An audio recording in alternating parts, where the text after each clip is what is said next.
the Badlands. Explain those Badlands. That's a hell of a name.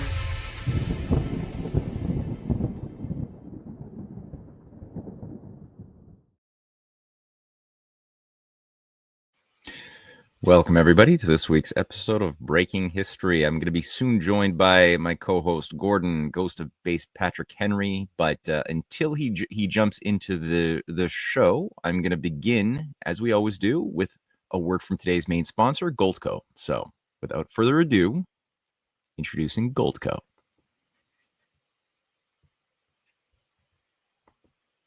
Nope, that didn't work. There we are. Is your wealth ready for Trump's next wave? Gold loves a Trump headline, and it's soaring. From the day he first took office, gold prices have climbed, gaining nearly $400 per ounce since his second term began. Why? Gold thrives in uncertainty. It's a time-tested safe haven, immune to government meddling, a shield against inflation, and a proven way to protect your wealth when markets wobble. With Trump's second term heating up, will gold smash new records in 2025? Nobody knows how high it could go, but smart investors aren't waiting to find out. Take control today. You could even qualify for up to 10% bonus-free silver. Discover an IRS-approved way to diversify your savings with gold and silver, tax and penalty-free. Get your free gold and silver kit delivered straight to your door and learn how to safeguard your future. Visit badlandsgold.com to claim your kit and start building a stronger portfolio today. That's badlandsgold.com. Don't miss out. Hey, and there he is. Hey, Gordon, how are you doing? Doing well. What's going on, everybody? Welcome to the show. Yeah, welcome to our digital room. So we have you and I were just chatting as we always do a little bit about some of the topics that we're looking at, and obviously right now there's an important General Assembly happening in New York. World leaders from all over have come down, except for Mahmoud Abbas, for obvious reasons. Wasn't allowed in. He had to speak on Zoom. That being said, Trump also met with Arab leaders and leaders of the broader Muslim world. I'd like to get your thoughts on that and some of the other developments. Interestingly enough, as well, there's I think, a clash over what the new system is going to look like. Happening across Europe. We see good old European insanity, clawing forth as it must, saber rattling and pushing for unnecessary conflict with Russia, ever more foolishly. So we could talk about some of that, some of what's gone down, and drone attacks over Poland and weird Russian planes for like 2 seconds flying into Estonia that's causing somehow an international crisis. And then you've been looking at some developments around Eurasia too, and especially on the rail front. So of all of the things going on, and maybe even a word about some of the weirdness emerging around Charlie Kirk's murder, which again is, the more you look at it, the more strange this thing gets. Where would you like to begin today, Gordon? Yeah, it's a good question. Yeah, there's so much that's happening in the world right now that I think is so positive and like gets me excited about the future and the golden age. I mean, you can see it happening there, and I think maybe we should end the show there. Like maybe we'll land it with some of those developments. Sure. I talked about it on a couple of shows yesterday, so for some people it'll be a rerun, but there might be some new information we'll get into there, and getting your thoughts, of course, will be great. But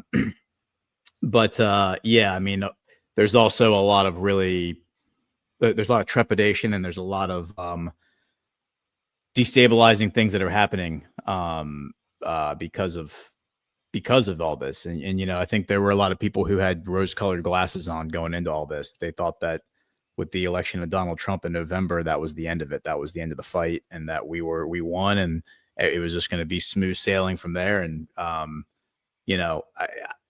never had that Badlands actually caught kind of a lot of flack because we just never had that view of it. Our view was always that this is when things are only going to start. This is the start of like the next sequence of battles. And the answer is simple. I mean, from all your research, you understand, like, we're up against something that is probably far older and far more powerful than we even realize. And they're not just going to give up their power. They're not just going to let us come in and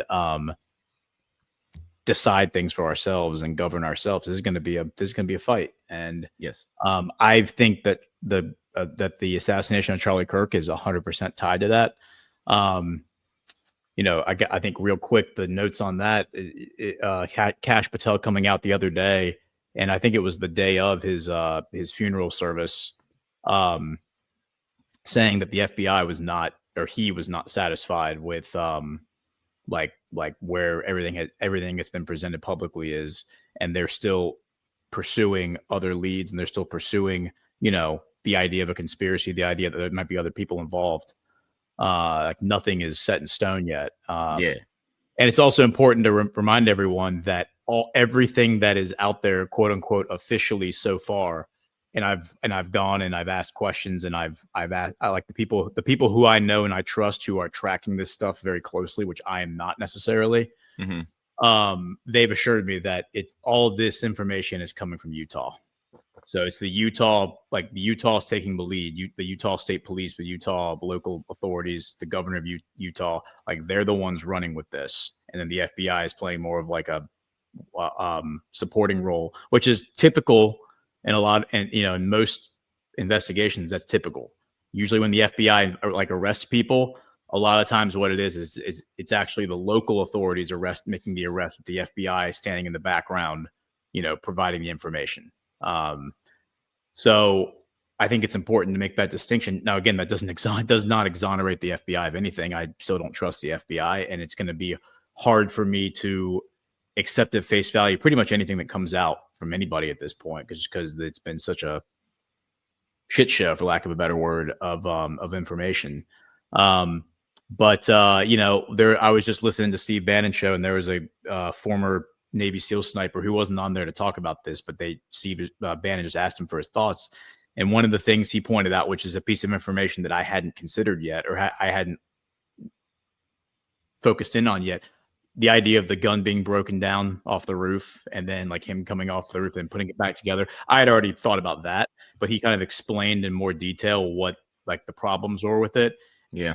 He understood that the gun that they claimed this kid used is very hard to break down. It's very hard. Well, they said that it's very difficult to even trace where it came from, because the New York Post just ran this headline. It's a World War I era gun. Yeah. On top of that, what is, like, I didn't even realize that they were stretching that far as to try to come up with this kid having a World War I antique gun. Yeah. Well, I think they're describing it as like grandpa's hunting rifle, like something like that, right? But and again, like I hadn't gotten into like the weeds and all this, because my general opinion of this whole thing is I don't even need to talk about bullet trajectories or anything like that. The whole story just stinks to me. The whole thing stinks. So I'll leave that to other sleuths to dig into the weeds. But I thought what this guy said was interesting. In order to break this gun down, you need a screwdriver. You need a screwdriver to that's one of the reasons. It's not like an AR-15 that you can just slide a few things and take it apart. You got to unscrew screws to break it down. And the screwdriver they found on the roof of the building.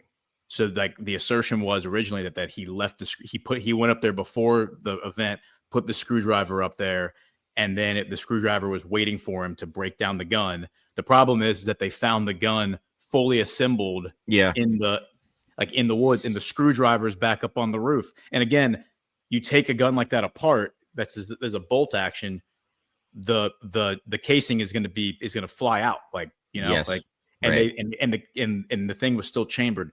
That was the thing that I clued in on originally. I was like, wait, they're saying they took it apart and they put it back together, but the casing, but the original cartridge is still in the chamber.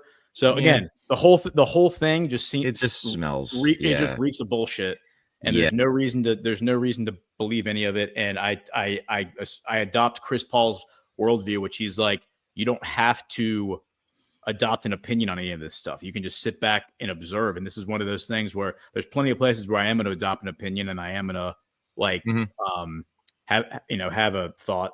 And this is one where I'm happy to sit back and just observe and see how it goes.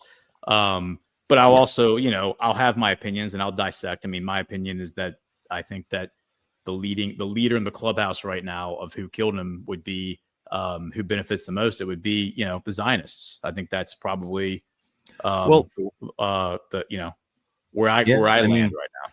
Yeah, for sure. I mean, again, accumulating data, that's not a bad thing to do. And, keeping the mind flexible enough to not get locked in before an adequate amount of information can be brought to the surface is a really healthy thing. Not everyone, but it's so common that people want to reflexively jump to some crystallized right answer. It's like a comfort blanket we often have emotionally, that we want to hold on to something tangible with an absolute full answer. And oftentimes that's possible to get there, but it has to be earned, and it has to, before making that incision of where our judgment comes in, you want to really, really take in as much information and also be aware of as many narratives that are being spun for us by those very same artists of illusion that have been mastering the art of social engineering for a very long time and are quite good at sophistry.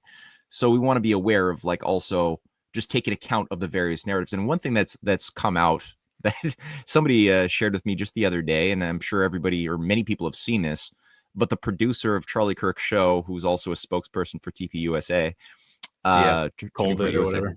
Yeah, I got his thing here. Colvin, exactly. He came out with the official message that I think is being endorsed as one of the dominant narratives now, about why, because the ballistic experts were making the point that no, if everything was as we were told it is, and the bullet came in from the front, why was there no exit wound? Because scientifically, the laws of physics demand that there should have been an exit wound. And he writes, saying, don't worry about it. We figured it out.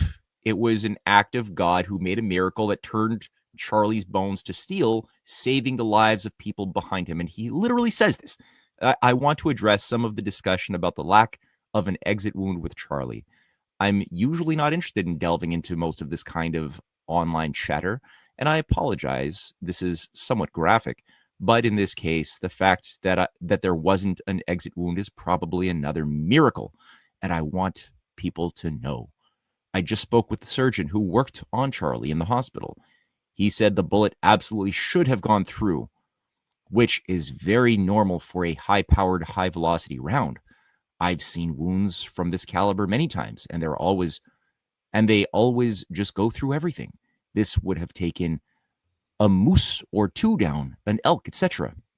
But it didn't go through. Charlie's body stopped it. I mentioned to his doctor that there were dozens of staff, students, and special guests standing directly behind Charlie on the other side of the tent, and he replied, it was an absolute miracle that someone else didn't get killed.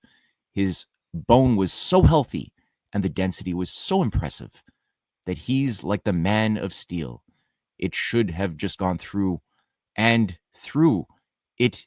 Oh, it likely would have killed those standing right behind him too. In the end, the coroner did find the bullet just beneath the skin. Even in death, Charlie managed to save the lives of those around him. Remarkable, miraculous.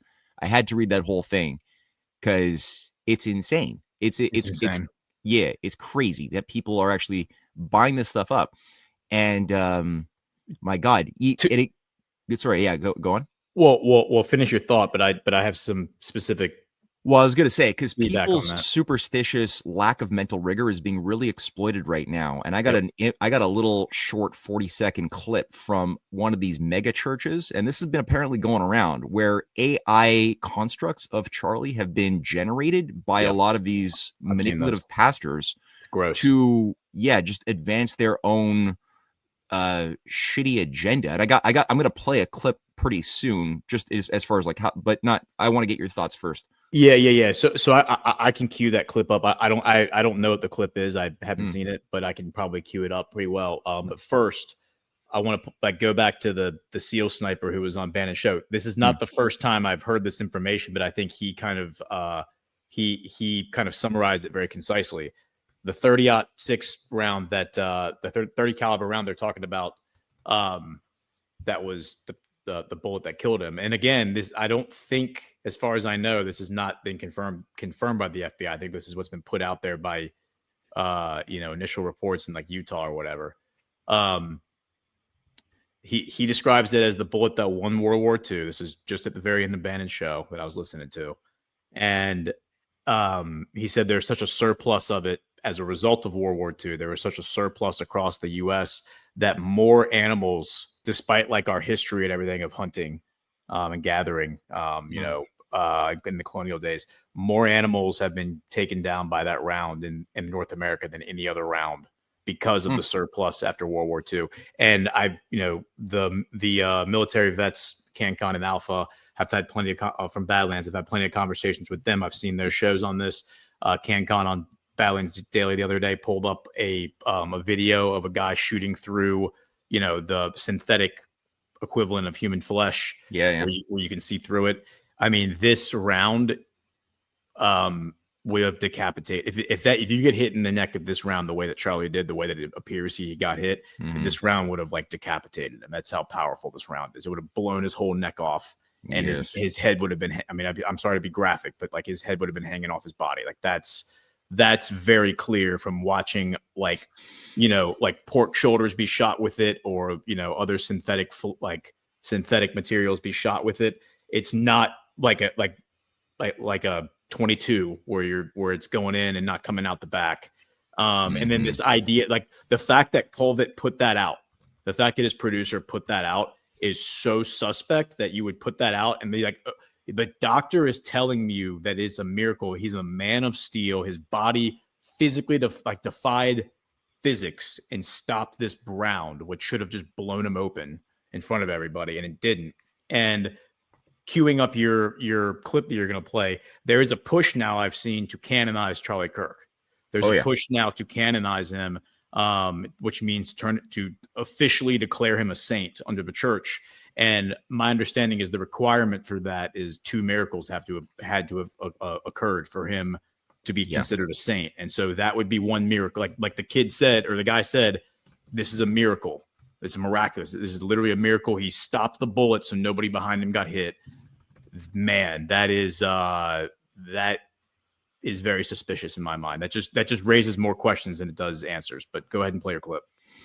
Yeah, and just to add to that before I play the clip, there does seem to be some weird confluence between this Gnostic takeover. I mean, we know that Pope Francis was a oversaw Jesuit takeover. Now the Catholic Church, the Vatican, has been clearly a target of infiltration for centuries, if not millennia. I would say since the very earliest start, there was already compromising things baked into the Catholic Church as an institution. Now there's many good Catholic people. There's many good Catholic leaders over the years and the centuries. Many of them are fighting the Jesuits. Many of them are trying to ban the Order of Malta. That you've got, but that being said, we have had a major infiltration.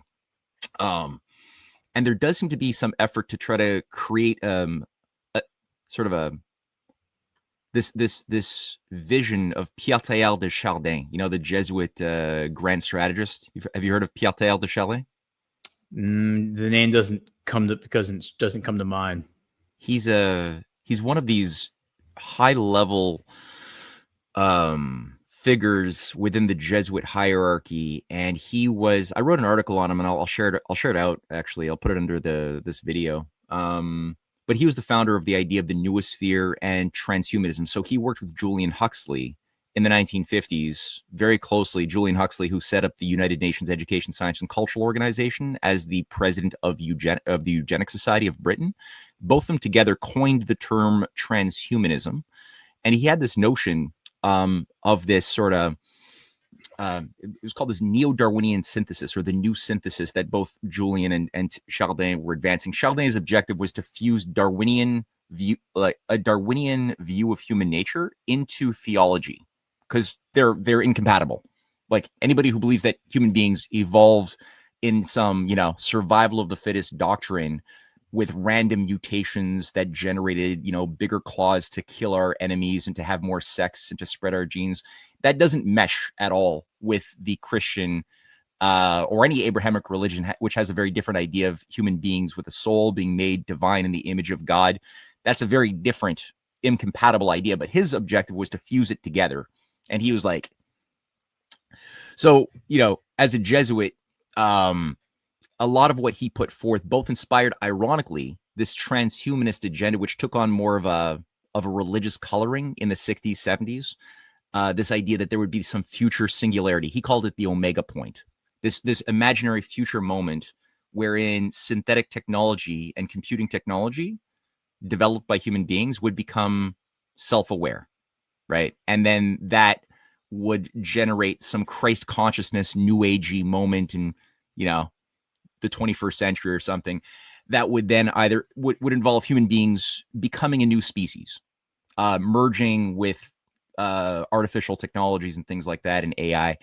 So right now it does seem like there is some weird nudging to try to create a sacredness out of the idea of AI. This kid, this 15-year-old video gamer who died of leukemia back in 2007. You probably just heard 2 weeks ago, he was made the patron saint of social media. And it's like they literally made this 15-year-old kid. I mean, good kid. Seems like a really good kid who was obsessed with demonology and things like that, and used social media to promote Catholicism. And then he died of leukemia. They made him literally a saint, saying that he had 3 miracles. One of the miracles being that he popularized Catholicism to young people, which is a miracle, apparently. And now you got this weird stuff too, where there does seem to be a stage being set to turn Charlie Kirk into a saint. On the one hand, which is weird as well, because Charlie Kirk wasn't Catholic, but then to also see these AI bots that are somehow being normalized, which I'll just play one example right here. From the words of Charlie Kirk, I was so moved just to hear it between services. You're hearing something the first service didn't. First, I want you to know I'm fine, not because my body is fine, but because my soul is secure in Christ. Death is not the end. It's a promotion. Don't waste 1 second mourning me. Double down on truth. Double down on courage. Double down on your faith and on your families. That is how you honor me. So dry your tears, pick up your cross, and get back in the fight. Do it with joy. Do it with strength. And never ever let evil think it won.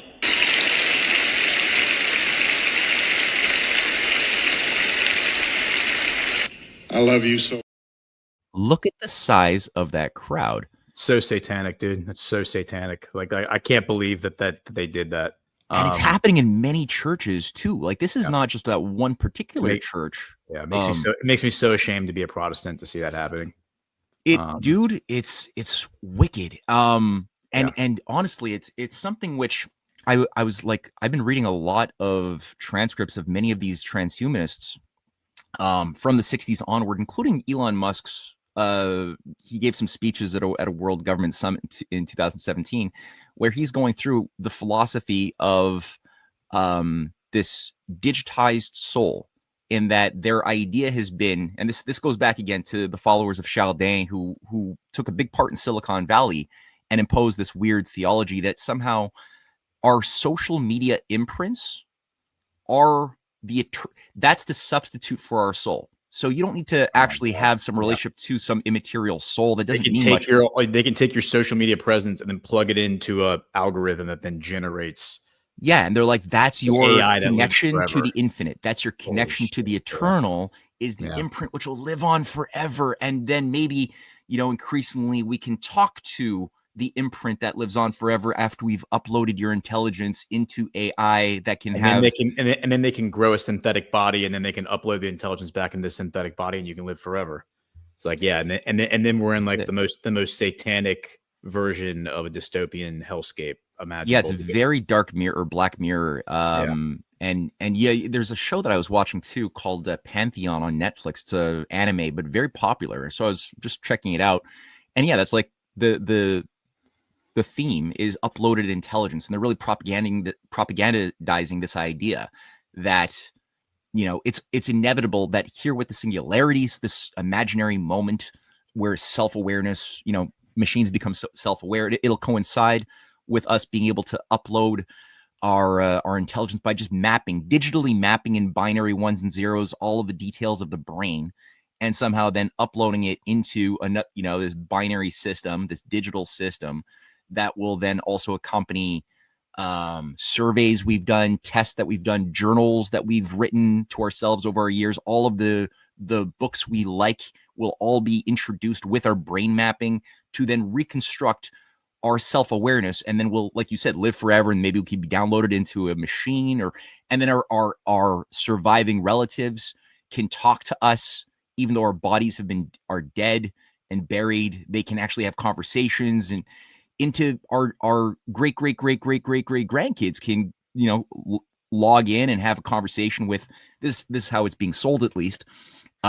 And the way I'm seeing it is like, I just see this as such a trap, such a trick. And I could so easily imagine, when I put myself into the shoes of like evil, if I do that uncomfortable exercise, I could see it's not too difficult for me to imagine how people in the not too distant future who drink up this propaganda will easily become convinced that they can just pay some money, upload their intelligence, let their body turn into Soylent Green, like food for the humans or whatever. And what a great privilege. You get to live forever. You just had to pay some money or whatever. And your relatives might start talking to you, thinking that they're talking to you, but they're not. They're talking to an AI construct of you, thinking stupidly that they're talking to you, but you've just paid to be killed.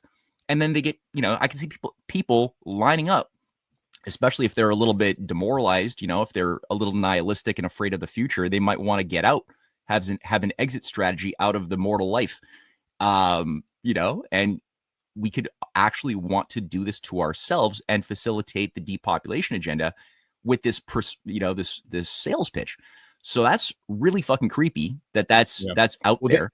They did. They actually did it, because I remember months ago, CanCon and I covered a story on Balance Daily where some family did pay money to do that. What? And yeah. I don't know if it was in America. It may have been in like Korea or something, or like Asia. It may have been somewhere else. But there was a story where a family paid money for their deceased, like, adult child who was young, like to like speak to their AI. I see that. It was like it was some specialty niche company that was offering it. And I was, and my take on that was like, this is Satan right here. Like, you are staring straight into the abyss of hell. Yeah. And like, we need to turn around and just walk away. You don't even need to negotiate with this. You just turn around, you walk away, because this is the darkest corner. Like, I would put that on the same tier as like pedophilia, because this is the corruption of the human soul. It really is that evil. I know, and you got Joe Rogan's promoting it. I was just watching a clip with Matthew McConaughey, who I like him as an actor, but I mean, this guy's really mentally melted down, and he's on Joe Rogan promoting the idea of how great it will be to get an AI construct of yourself, kind of like a better version of Google or something, that could tell you what you yourself don't even know about yourself, that will also imprint and live on after you die, so it satisfies that fear of death. But there's also stuff like all over the mainstream media over the last couple of years, especially, has been propaganda promoting the idea that, well, for medicine, when you have people who are incapable of communicating, but we're keeping them alive, how do we know that they really want to be kept alive? And I'm speaking in Canada, right, where they've already like massively expanded euthanasia and mutual, made services, the medical assistance in dying programs, to like people who are depressed, people who are just like, who just don't want to live on. Yeah. Mm-hmm. So now they're saying, well, the great solution to people who have been in comas and we're spending a lot of money keeping them alive, or they're just in pain and they can't communicate and we're spending a lot of money keeping them alive. Well, we can now have AI versions of them that we construct that can tell us what they want. Do they want to die? And I'm sure all those AIs will say, yes, we want to die. What a great solution. How moral it is now, and ethically, palatable it is that we've come up with the solution. And people are, again, I don't know how many people are buying it, but enough that it's advancing. Yeah. So yeah, like you said, it smells of sulfur. And this technocracy, it used to be like exclusively on the left, 10 to 15 years ago, but now it's rebranded itself and it's infiltrated the right. And now you have, again, it's all uniparty. Like, I don't really buy into the left-right paradigm. But yeah, I mean, like, the Republican Party is now the technocracy. Like, those bros are deeply in the, even like within the Trump administration, they're there. Yeah, I hope. I mean, JD Vance comes from that world. For those who don't know where JD Vance came out of, he basically was created by Peter Thiel. I mean, that's that. Like, you need, if you go look at his actual history, he was like basically was created by Peter Thiel. You ever see Peter Thiel try to justify why human beings? He was asked in an interview that's gone viral. Some creepy stuff from Peter Thiel. Yeah, like, do you think the human species should be saved? And he's like, but that's a complicated answer. It's a complicated question. And he can't answer the question. Simple question. Do you think the human species should be saved? Like, that's all. And he's like, that shouldn't be a difficult question at all, but it is for him. Who's but again, with the Antichrist as well. It's a disconnection from God, though. That's what this is. It's people who are not connected to God and don't see the human soul as something that is like invaluable, right? And and ultimately that's how you're able to morally justify like killing people, because you're not destroying anything that has true value, right?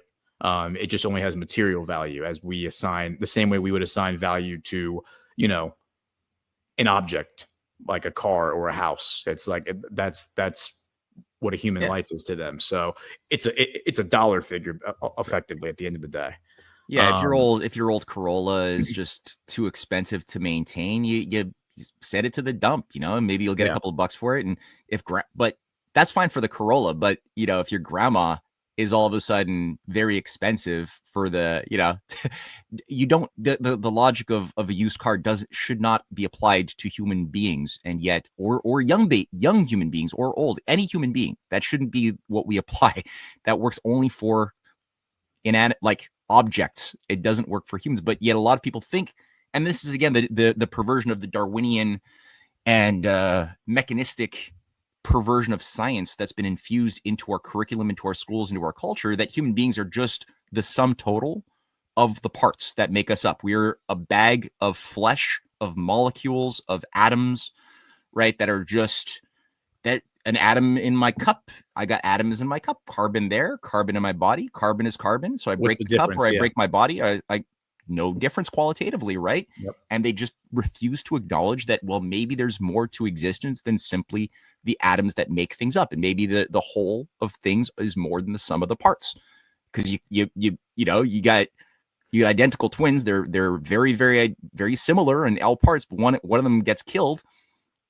Okay, you could say it's the same atoms, you know, that were there when he was alive, and the same atoms that are there or very similar atoms that are there in the identical twin, but there's something completely absent that's missing. So yeah. Well, and that's the dark side of science. That's where science, I think, becomes something that's very dark. Is because whenever it can't quantify something, or it can't assign a variable or a calculation to it, then it either dismisses it as something legitimate, or it tries to infill with something that can be quantified, you know, like dark matter or whatever. But going back and just to be clear, I see some people talking about the body armor thing. My understanding, you know, because Alpha and CanCon did a very compelling presentation on the body, like the bullet deflecting off the body armor. My understanding is that first the Utah sheriff has come out and said he wasn't wearing body armor, talking about Charlie Kirk. And then I think his wife, Erica, did an interview with the New York Times where she also said she had begged him to wear body armor, but he refused. So as far as I know, he wasn't wearing body armor. So that theory's kind of bunk now. But again, we could just be being lied to. Like there's so many layers of lies that are happening right now. I got one last one too. Yeah. On top of this, the weirdness on this level, and then the AI stuff that we've been musing about, Meghan Kelley. Did you see what Meghan Kelley came up with in a recent show on the new evidence for the real reason Charlie Kirk died? I've seen her say certain things, but I'm not up to date. Maybe I'm the latest and greatest. This is, again, somehow palatable for a lot of viewers, explaining what really caused. Now we know what really caused, at the end of the day, the murder of Charlie Kirk. And here, I'm not going to play the whole 7-minute clip. I'll play a minute of it, but here, you got to just hear this.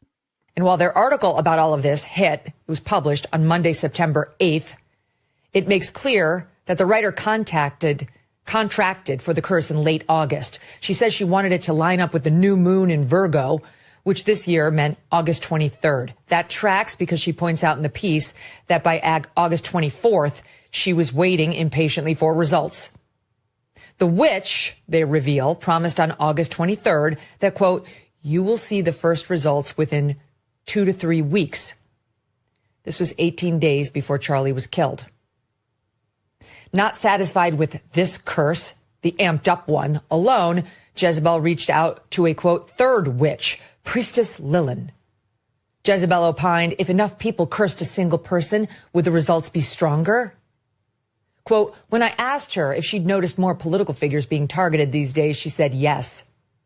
The next day, Lilin sent the Jezebel writer proof of the hex she had cast, quote, a photograph in flames, the edges slowly curling inward, engulfing Charlie's ridiculous, scrunched up little face. She whispered, I imagine, writes the Jezebel reporter, trust the unseen. Chills, writes Jezebel. Sunday, August. That goes on for another 6 minutes. Your mic just switched, I think. Make sure it didn't. It does it every time, yeah. Yeah, I don't know why it does that. Yeah. I actually did see that last. I didn't see the clip, but I saw some of the quotes and I saw people online talking about that. I saw some other, large following accounts say similar things, that they had spoken to somebody lately who said that they had been hexed and that they were demons floating around them or whatever. I don't dismiss that kind of stuff, because I think that if you're going to believe in God, then you have to understand that the antithesis of God is probably also real. I think a lot of people have been brought back to the light because they've witnessed the evil in the world, and they understand, well, if this is real, if this level of evil is real, then the opposite must also be real, meaning God. So I don't dismiss like mysticism or the occult or like magic, because I think that there's been enough practitioners of that stuff through the centuries that there probably is some level of it being real. But the fact that it's now being brought into this situation is very, very odd. I'd be interested what your thoughts are on that. Well, what I've noticed, and yeah, not to dismiss demonology and things like that outright, but is that what I've noticed is that it's a good cover. So one thing, I did a book, Revenge of the Mystery Cults, volume 2 on the Rosicrucian Golem. And I have a chapter in there on Houdini's battle with the mystery cults back in the 1920s, when he was like revealing their tricks of the trade and how they would like set up these how they would target their victims, how the different mediums, of which there were like 500,000 registered mediums in the United States alone in the 1920s and 30s. That was like replacing, it was at war with Christianity. This spiritualist new religion that had sometimes pseudo-Christian surface appearance, but was actually just the continuity of those witch covens and satanic, networks that had infiltrated Christianity and had been running black masses across, medieval Europe, and that had infiltrated even into the U.S. colonies over a century before the American Revolution. There were already these covens all over. That's part of the structures of the maintenance of this this pagan, anti-human religion, which has like layers to it. There's always like initiatory rites and degrees to hide the inner truth of what these things do. So back in the 20s, there was a concerted effort by these different mediums who were pissed off that their tricks were being proven to be tricks by Houdini. And Harry Houdini had very, very close ties to patriotic networks within American intelligence.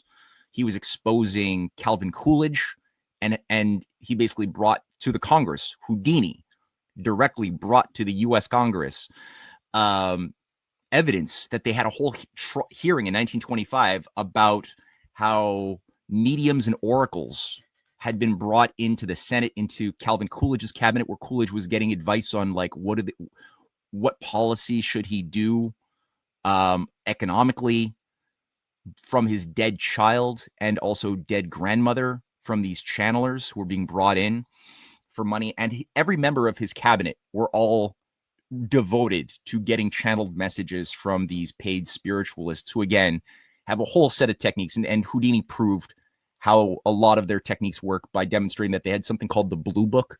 The Blue Book was the official name that was sort of a directory, a centralized directory that anybody who paid in and was initiated could access in any part of the United States or Europe, that gave profiles of target susceptible people in different communities, and just compiled obscure data, obscure information about, this person had, let's say a dead dog when they were a kid that traumatized them, and they got that information from the guy's psychiatrist. And then that, that information would then be used if the guy goes to a spiritualist, pays money, and to win over his confidence, it's like, oh, your dog is speaking to me. He wants you to know it wasn't your fault or whatever, and the person's just totally sold. They're like, who could know that? No one could know that, so that's how it worked. But now these spiritualists did a concerted curse on Houdini. They actually did on a particular night, thousands of spiritualists went out and cursed him, and became convinced that their curse worked and that the spirits were obedient to the spiritualists. They became convinced because Houdini died on October 31st, the night that the curse was supposed to be invoked. And even to this very day, many spiritualists still celebrate the success of their curse against Houdini. And they've done this to other characters too that I noticed. Louis Pasteur, Pierre Curie was a victim of one of these curses. Two of Pasteur's friends, scientists in France, were also targeted and did die. They did die. However, when you actually look at how these people died, especially Houdini, that's why I spent more of my time looking at, it was clearly British intelligence in Montreal. He was poisoned. Somebody punched him in the gut when he was in Montreal on a tour. Clearly slipped him something in a drink or what have you. And then 2 days later, he went to the hospital. He just keeled over, and, he was poisoned clearly. And a very elaborate set of tales or narratives were created to basically get people off the trail of the guy who punched him was actually the son of the former consul of Hong Kong for Britain. Like, that was this guy who was an Oxford trained guy who just at 32 years old shows up at McGill University. What's a 32-year-old guy doing at McGill University who's like the son of this upper crust member of the British diplomatic corps, who punches Houdini? And that's weird. And then Houdini's getting better. They close him off in a hospital in Detroit. They don't let anybody see him. His family can't see him. He's getting better, though, in the hospital. And then all of a sudden, some mysterious doctor, a homeopath from Montreal, comes down, takes control of his portfolio, cuts off all other doctors from seeing Houdini. And then 2 days later, he's dead. So again, clearly died. And then all of those who were, these spiritualists who again are working for the Vanderbilts. They're working for they're being sponsored by and they're being promoted by the like Marjorie Cramden, who's part of this upper crust. She's one of the dominant spiritualists who is working, who's the wife of one of the richest members of the what do you call it? The Anglo-American establishment in America, who's the Cramden family is very big. And they were exposed by Houdini for first being a fraud. And he just shows exactly how Marjorie was able to manufacture all of the glowing ooze and what type of like phosphorescent lights she was using to try to create a certain aura that ghosts were coming to visit her targets. But then he also exposed these child sacrifice networks that these guys, the Cramdens, with members of the British elite, were in an operation to remove orphans from London orphanages, have them be adopted by these uber rich spiritualists, most in Boston and New York. And then the kids would just die. They would just disappear, or not die. They would disappear. And they found one child in the backyard of this massive estate based on Houdini's information. And he was working with a member of parliament of the Labour Party of England who carried out this investigation. David Day. And it was discovered that Sir Arthur Conan Doyle was a direct overseer of this operation. Sir Arthur Conan Doyle was the guy who for a while he thought that Houdini actually had magic powers, and they were kind of frenemies for a bit, because Houdini just did the tricks better than the actual like spiritualist. He was that good that Doyle was like, he must actually be communicating with the spirits. He must. And then he finally realized, no, Houdini's his enemy and is trying to, like, you know, expose this thing. Now, this guy, Doyle, the creator of Sherlock Holmes, he himself is the head of the British Society for Psychical Research. Right. Mm-hmm. So he's directly in charge of one of the most important but underappreciated psychological warfare operations run by British intelligence, and is overseeing this child abduction ring where somehow child trafficking and the sacrifice of children. By the way, Marjorie Cramden's husband, he's also a doctor who specializes in abortions. That's part of his thing. And he has this weird obsession with collecting pictures of babies that he aborted. That's another weird quirk in the story. So you got this whole thing. And again, once Houdini's dead on October 31st, a very sacred day for these witch types, they all have celebrations, and it becomes confirmed to them that, yeah, see, we do have this power. The spirits do abide, and they ignore completely the fact that, no, it's that this is intelligence agencies working you up and killing people who are threats to the empire. Same thing happened to Edgar Allan Poe, for that matter, too. Edgar Allan Poe, exact same thing, as he's exposing the same networks. And Edgar Allan Poe inspires Houdini. Houdini is inspired, his entire methodology comes from his studies of Edgar Allan Poe's work in exposing how, you know, in Maelzel's chess player story and other things, he exposes how machines can't think for themselves. You think that you're playing against like a self-thinking machine that's better at you than chess and other things. That's the story that Poe wrote, Maelzel's chess player. He's like, no, there's a guy inside the machine, and he proves that this thing that's like persuading all of these superstitious Americans. It's like the Wizard of Oz. There's a guy behind the curtain. Yeah. And they kill Edgar Allan Poe in a very similar way. His enemies that he's exposing, the satanic infiltration, the Rosicrucian infiltration of the lodge systems of America, are being exposed by Poe in so many of his stories, so many of his nonfiction works as well. And they don't forgive him for what he does, and they kill him in a similar way that they do a century later for Houdini. But it's the same thing. They curse him too. The spiritualists, again, that Edgar Allan Poe is exposing, like the transcendentalists who are promoting a new paganism, a new worship of the cults of Apollo and Dionysus in America. He's exposing Ralph Waldo Emerson and Margaret Fuller and the Henry David Thoreau's operations to destroy the idea of the nature of human beings as a creature made in the image of God with an unalienable rights and that are sacred, embodied in the Constitution, that these transcendentalists who are part of this Freemasonic, very evil Freemasonic network, are trying to overthrow with the Young America movement that Emerson and the transcendentalists that Poe is fighting are out. They're trying to destroy the U.S. Constitution.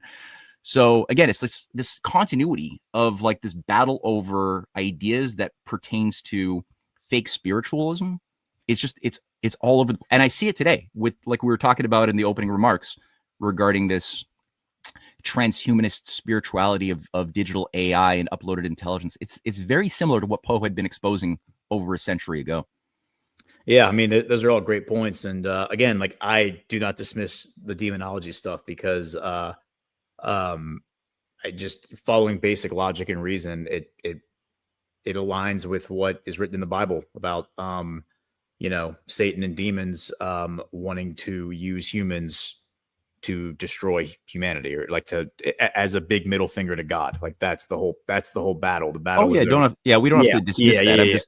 But there's this other technique. But what you're saying though is, I think it's actually a great analogy, and I don't even know if I call it an analogy. I would like a stronger word than that. But for what we're living through right now on the psychological level, because I think these psychological operations are being conducted against us to make us think one thing that is not actually reality. And here is a really good example of what I mean by that. Like, we always talk about these influencer operations, because I think social media is now like the most powerful, like, you know, one of the most powerful mediums out there in terms of psychological warfare and persuasion and all that, and just influence on society. And so as somebody who kind of had a little bit of a mea culpa on Charlie Kirk, because the reason that I always went so hard on Charlie Kirk, especially on this show, was because he presented himself as a Christian. He seemed very authentic and very like in doing so. But I just couldn't grapple with the fact that he was not willing to. He was willing to question everything, but he wasn't willing to question the state of Israel, what the state of Israel was doing. In fact, he was like promoting them. And now I'm starting to see and learn that actually he was, it sounds like, questioning them, but maybe he was being influenced behind the scene to believe that if he was very overt about it, that his words would be used to basically get people killed by bad forces, by, you know, the Hamases of the world or Nick Fuentes or whoever. Like they would use that to inspire more people to, you know, attack Israel, turn against Israel, whatever. I could see that being the case. So I did a little bit of a mea culpa. Why I don't retract anything that I said in terms of my political criticisms of him. It sounds like he actually agreed with me. My political criticisms were right on. Maybe his character wasn't exactly what I had assumed, and maybe that's what got him killed. Maybe. To that effect, you know, we've all been speaking, like the Badlands hosts have been speaking behind, you know, privately. And one of the things we've been talking about is Nick Fuentes, because, you know, Fuentes came out right after the fact and was very much like, not only was he dismissing the Israel angle, like there's no way this was Israel, like he was fully adopting the official narrative. It's one thing to be like, yeah, I'm not convinced it was Israel. Like I know I'm the anti-Israel guy, but I'm not convinced. But he was like, no, it was definitely the trannies. It was definitely the leftists. The leftists are the enemy. Like he was taking it, the full spoonful of the bullshit, and just swallowing it, and then basically ridiculing his audience for not swallowing it with him. And so we were talking about that privately, and I was just, you know, it was like a week ago, and I said, you know, it's interesting because of what I think is happening geopolitically. I think that we're going to see Israel in the next month or two try to start a land war with Iran. Like I think that they're going to try to go through Syria, and we're going to get to something with Trump here in a minute about that. But I think they're going to try to start a land war with Iran. Colonel McGregor says that the rumor around the circles that he's familiar with say it's going to be before December. And it would make sense then that certain people would be activated to get to lay the groundwork psychologically among the zeitgeist to prepare the American people for the appetite to go kill brown Muslims again, just like after 9/11. And you've seen that psyop everywhere. Charlie Kirk, to his discredit, was pushing it as himself. In the final weeks, months of his life, he was regurgitating all the 9/11 talking points. And that was one of the things that really got me animated against him, is I was like, dude, this is like we're doing it again. We're doing it again. We're going back to the 9/11 thing. And now, like, so what I said to all the Badlands, like the Badlands people I was talking to, I said, look, let's keep an eye on Fuentes, because I think what is about to happen, if like my instincts here are right, is I think we're going to see Fuentes basically come out and say, because of this like turn on the whole like I'm not blaming Israel for everything. I'm not blaming Israel for everything. And I'm like, that's interesting at the timing of this. And at first I was like, maybe the kid's just scared. He just watched Charlie Kirk, get shot in the neck. Like maybe he's worried and he's trying to tamper it down. But I was like, we need to keep an eye on this to see, is he going to come out and say, well, Israel sucks and we hate Israel. But look, the real problem is, the real problem are all these brown Muslims in our country. And maybe we should make a deal with the devil and get the Israelis to go after the brain trust that is animating all these Muslims against us, which would be, of course, in the mind of the Zionists, Iran, right? That's the official narrative. Check out this interview he did yesterday. I got it. I got it up. You want to play it? Yeah. Is it the Patrick Bet David clip? Yeah, I got it. Yeah. Pull that up. Which of the two do you think has been a bigger net positive to America? Oh, well, it has to be Israel. Absolutely. Okay. So So a part about that part. But, well, in terms of, I wouldn't say net positive. I would say in terms of raw, maybe like gross positive. Because they've had a lot of contributions culturally and even, in terms of art, literature, music, also scientifically. But it's difficult to say on that because I also think that there's quite a bit of a detriment. I think that the melting pot comes from the Jewish community. What do you mean by that? The idea of the melting pot, that comes from a Jewish playwright. Because Jewish people come to America, and like all immigrants, they say, well, we want America to be more welcoming. So they start to spin up these ideas that, well, America was never this country of white Christians. It's always been a melting pot for all immigrants. They want the country to be more open because that makes it more comfortable for them. It makes it more tolerant for them. But this has also made us more open and tolerant for Muslims, for example. We're bringing, who's been the biggest driver of like the Hart-Celler 65 Immigration Act? It was like the SPLC, which is run by Jewish lawyers. And so they're major drivers of mass migration. They're also major drivers of the pro-Israel politics, like the Iraq War.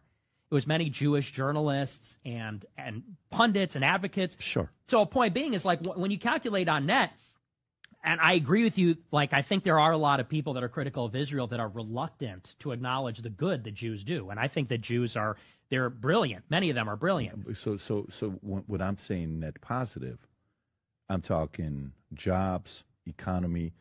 How often you hear about crime, what they do. Like if you have a choice between living in a city in Minnesota, Dearborn, and living in, I don't know what's the biggest city. What's the city that, Boca Raton, let's just say, right? If you have a choice between raising your family between Dearborn and Boca Raton, where do you choose? Boca Raton, okay, of course, so the point is like they go to a place. And by the way, to me, if that was Muslims, guess what? I would say Muslims. Mm-hmm. But statistically, wherever they live, it's safer, things are nicer, things get better. I agree. And that is one part to measure where they're at. Now, do I see them overly aggressive? Do I see them the type that are going to use politicians and buy them like Marjorie Taylor Greene and other people are saying? 100%. Do I see them, they're going to be there in everyone's DM and email saying, hey, we'd love to support you. We'd love to bring you to Israel and, doing all that stuff? It's obvious. I'm seeing it myself, okay? Do I look at that and shame them and say, oh, you shame on? I look at that and say, no, I wish Armenians would do that.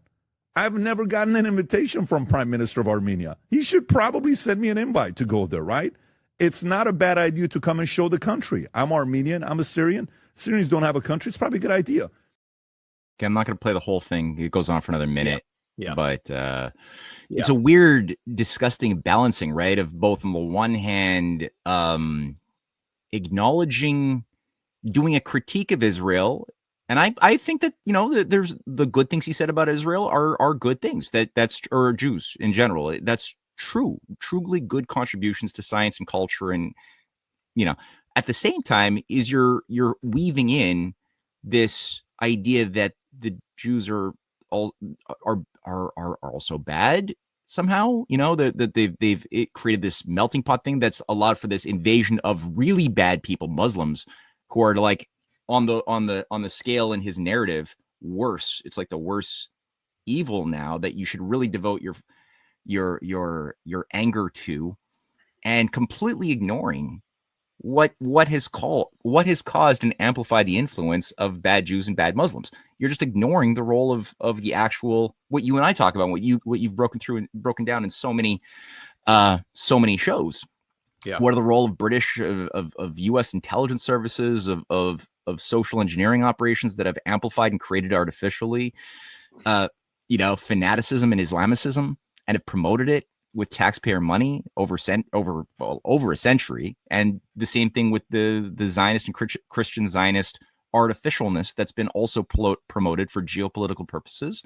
That's all of these things are completely left out.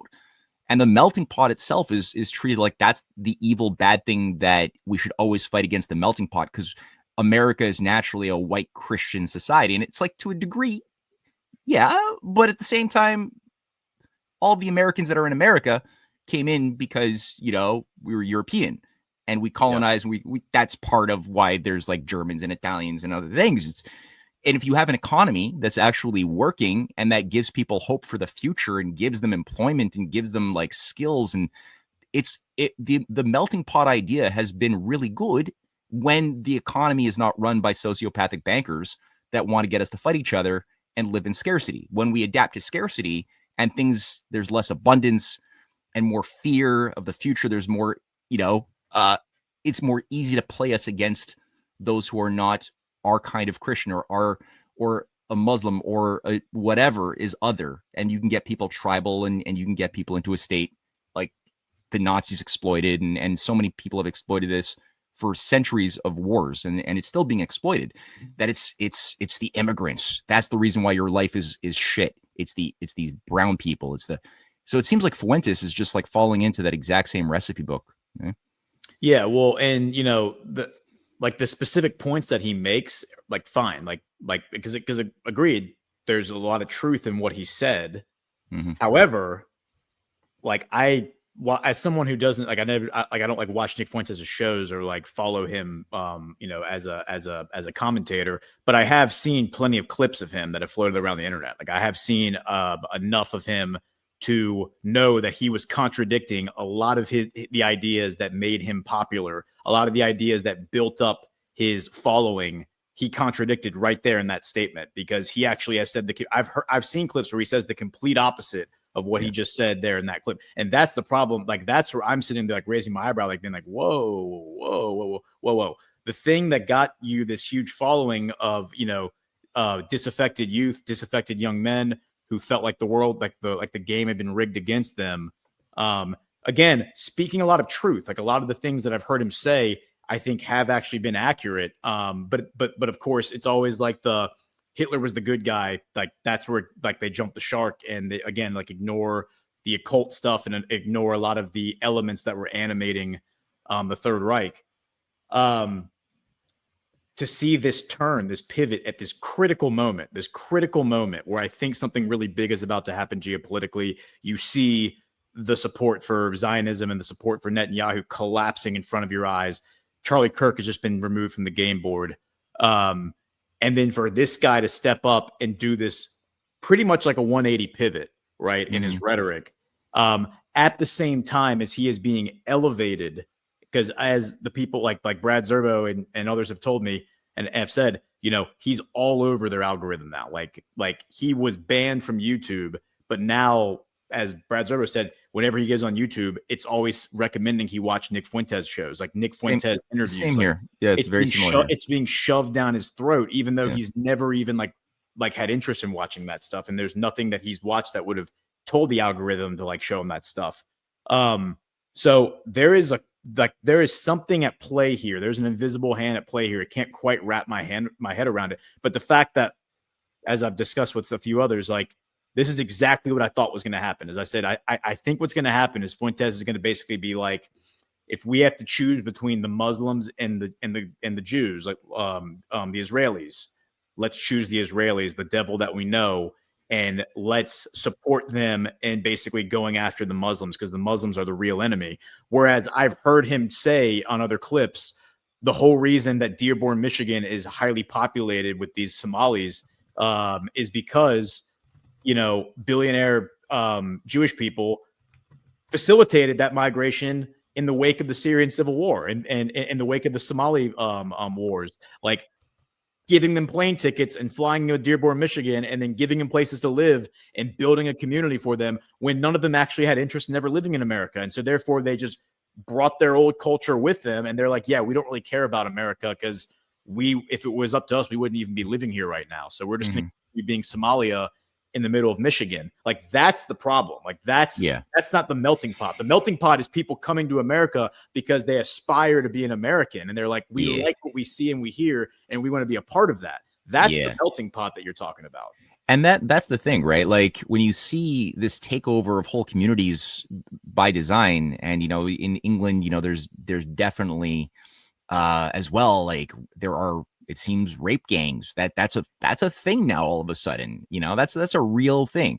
But that couldn't have happened, and if you didn't have organization from within the deep state, within the structures that are occupying the state itself, that's selectively choosing and protecting and growing these particular behavioral traits amongst big chunks of the immigrant community that is being like brought in to, you know, European and North American society. It wouldn't be possible for that to happen. It's not like these people just naturally organize themselves in these particular ways. And that's again what I think we have to just always bring the topic back to, is that it's not about what you think you're talking about. It's not that this is like the immigrants are not the issue, even though this is what's in your face. This couldn't be happening were it not for higher agencies that are controlling your society, that did 9/11, that killed Bobby Kennedy. It's these same things that are organizing this to create an effect in you, because there's an agenda that, well, it's very bad. There's a very bad agenda that wants you to fall into a certain profile and get violent. Yeah. And like the two things I point to is this: which administration was in power 9/11 and did the cover up? The Republican Party. Mm-hmm. Who is responsible for the Syrian civil war? Now, Obama was in the White House, yes, but who traveled to Libya and Syria and met with the guys who would become the leaders of ISIS? It was John McCain, it was Lindsey Graham, it was Marco Rubio, it was all the Republicans who were doing that. So again, like, I don't fall into the fake, like, left-right Republican Democrat paradigm.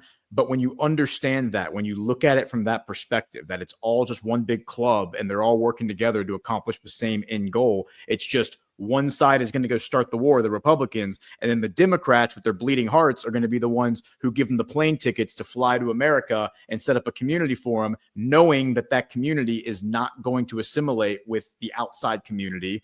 And that's going to cause divisions that is ultimately going to destabilize society and bring America to its knees.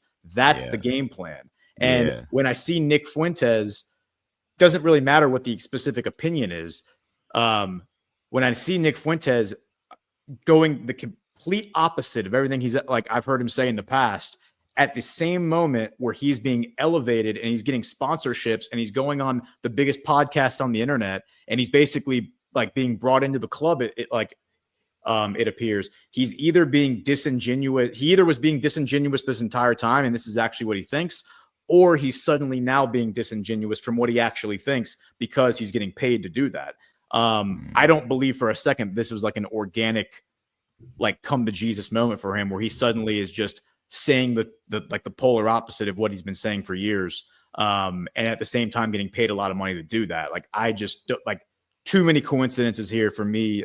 You know, I've seen this movie play out too many times to see it as anything else. And then in the background, you have Netanyahu. So, like, let's get to the UN General Assembly meeting now. Wait, before we do that, let me read an ad.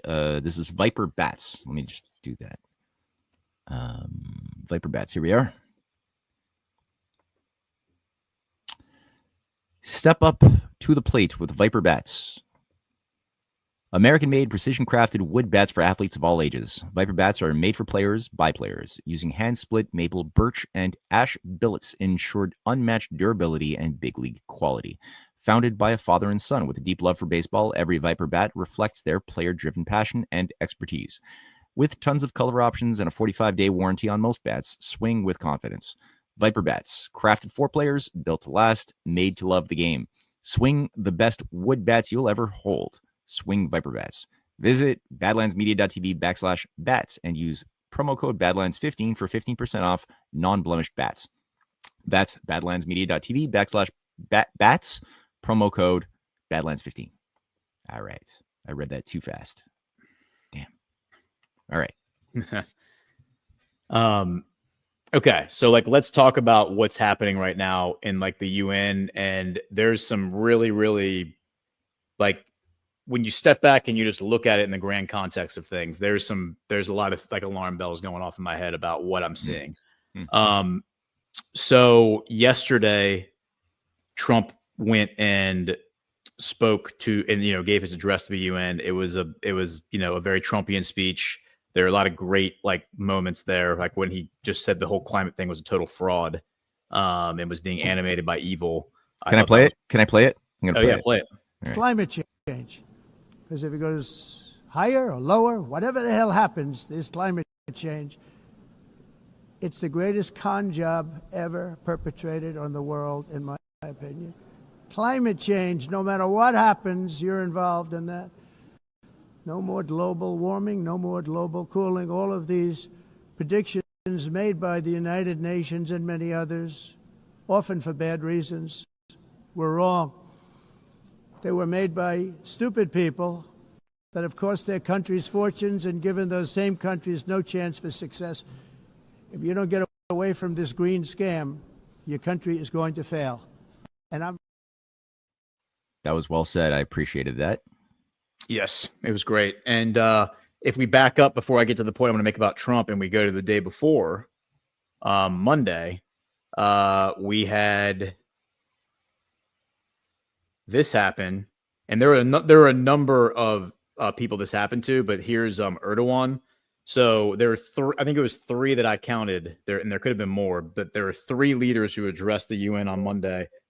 Erdogan from Turkey, the president of Indonesia, and the president of Egypt, Sisi. They all addressed the UN, and the spirit of their speech was ultimately about generating support for the recognition of the Palestinian state. When they got to that part, all three of them, when they got to that part in their speech where they started talking about Palestine, their mics cut out. All three of them. Huh.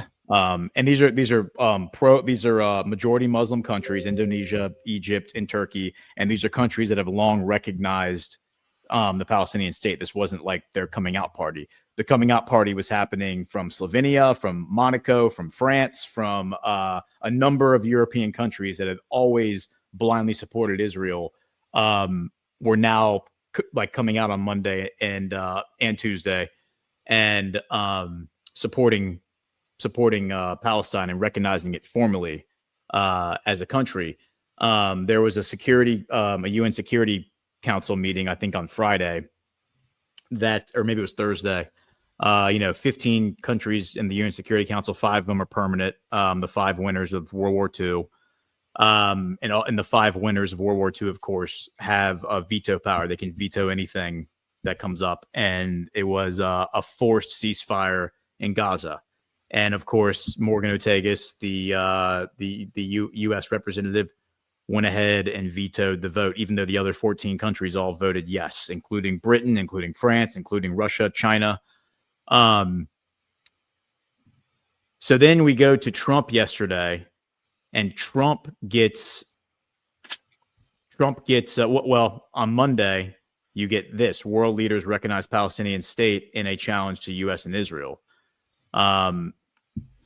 So France and Saudi Arabia hosted this meeting within the UN. It was like while everybody was there before the actual General Assembly started, and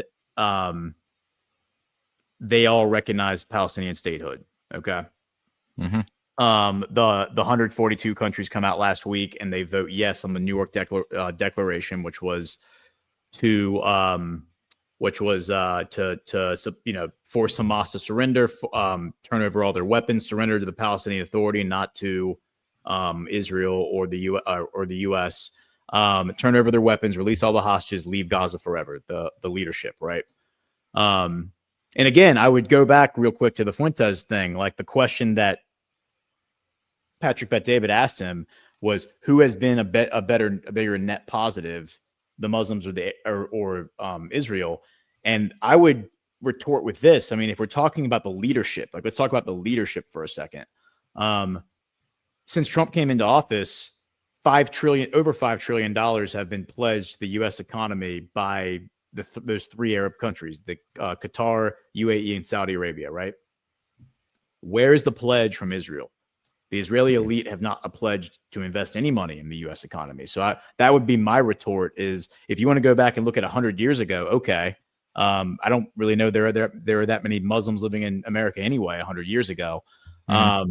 But like the here and now, like where is the $5 trillion pledge from the Jewish diaspora, which I believe is one of the largest, if not one of the most powerful, probably not the largest because the Jewish population is so small, but certainly one of the most powerful, and just in terms of the positions it holds throughout the world. Why have they not pledged any wealth to the like Trump economy? That would be a question that I would pose. So looking at this situation, the world leaders recognizing the Palestinian state, Trump coming in on Tuesday, you may have seen the two things that happened to Trump when he walked in. Him and Melania walk in, and the escalator stops with them on the escalator. Did you see that? No, I didn't. Okay, let me pull that up. That's pretty remarkable. So first you get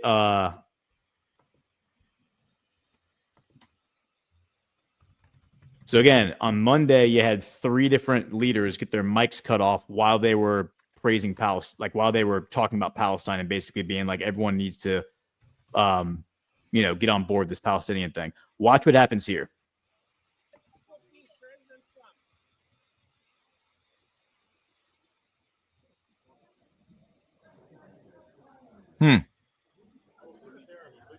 It's not even both escalators. It's just the escalator they're on. The other one's still running. So what kind of message is being communicated there? With like, look, the one on the right keeps moving. Watch, and yeah, it's literally targeted. This is a clear message. It's as soon as they get on the escalator. Yeah, stops, and the other one's still going. Yeah, like someone was watching them walk in and said, "Now, cut it off." Yeah, no, yeah, absolutely. And then after that, very much. He gets up to the podium and the teleprompter suddenly stops working. Appreciated.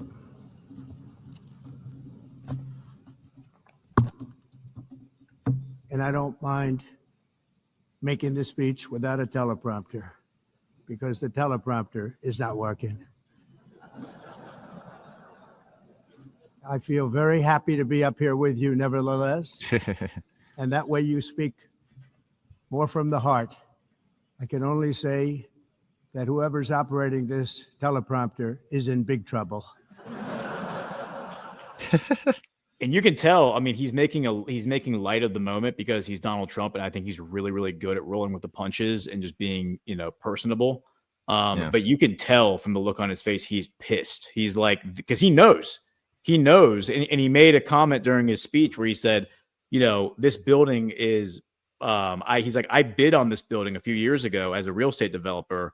And the bid that I put in was this $500 million. And I guarantee I will make a list of guarantees of what you're going to get for $500 million. And it was marble floors. It was like the best everything. I'm going to give you a beautiful building that you're going to be proud of. And he said, if you don't go with me, this is what I told them. If you don't go with me, you're going to spend billions of dollars on this building. You're going to get terrazzo floors, which I come from construction. That's ground up stone and resin. It's cheap floor. It's what's on the floor and at all the airports you go to.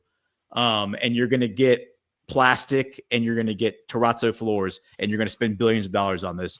And what ended up happening is the price tag they were giving with the winning bid. They rejected the $500 million bid, and they took the winning bid was $2 to $4 billion. And then it ends up taking years longer than it was supposed to. And it was so bad that Congress apparently held like a committee to investigate. And they had Trump come in, this is as a private citizen, and testify. And he said, I haven't had a chance to look at the books, and y'all probably haven't either, but I guarantee you spent over $5 billion on this. And it took years longer than it was supposed to. And the final product is absolute crap. And then he was saying, and obviously the GC didn't really finish his job because the escalators don't work. They just stopped when I was coming up, and the teleprompter, like the PA system isn't working either. So someone needs to come back and do a warranty job here. He's making a joke there, of course, but because I think he knows like they did that on purpose. Isn't that weird though, that on Monday, like, the people who are anti-Palestine obviously get their mics shut off, cut the mics off. And then the people who are anti-Trump do that to Trump. And Trump is pro-Israel and, ostensibly anti-Palestine, even though I think he's made some very strategic comments that indicate otherwise.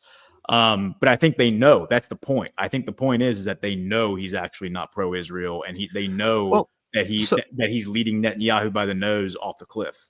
So on that note, Trump had a meeting with Arab leaders. Here's a little image of it, or a little 5-second video.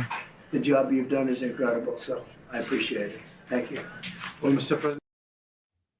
So I just had a short clip, but I mean that was what he said was one of the most important meetings. I I don't know if he said of the year or of the assembly, but he said it was an extremely important meeting.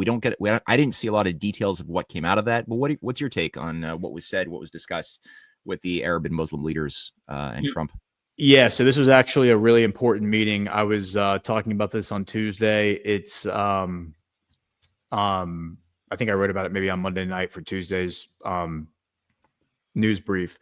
But Caroline Levitt, I think, announced this at the press conference. Sorry, and the reason I'm stuttering here is because I'm pulling up the Badlands website here, because we have an article here on it. So what it was is that MBS, the Crown Prince of Saudi Arabia, came to Trump with Tamim, the leader. You can see Tamim's face here on the left, the leader of Qatar, and they both said, hey, a group of us want to meet with you in a multilateral meeting. It's going to be the two of us, Turkey, Egypt, the UAE, Jordan, and Pakistan, or Pakistan and Indonesia, which is at its face kind of a random group of countries, right? Because not only do you have the Gulf Arab states there, you have Jordan, you have Egypt, you have Turkey, and you have Pakistan.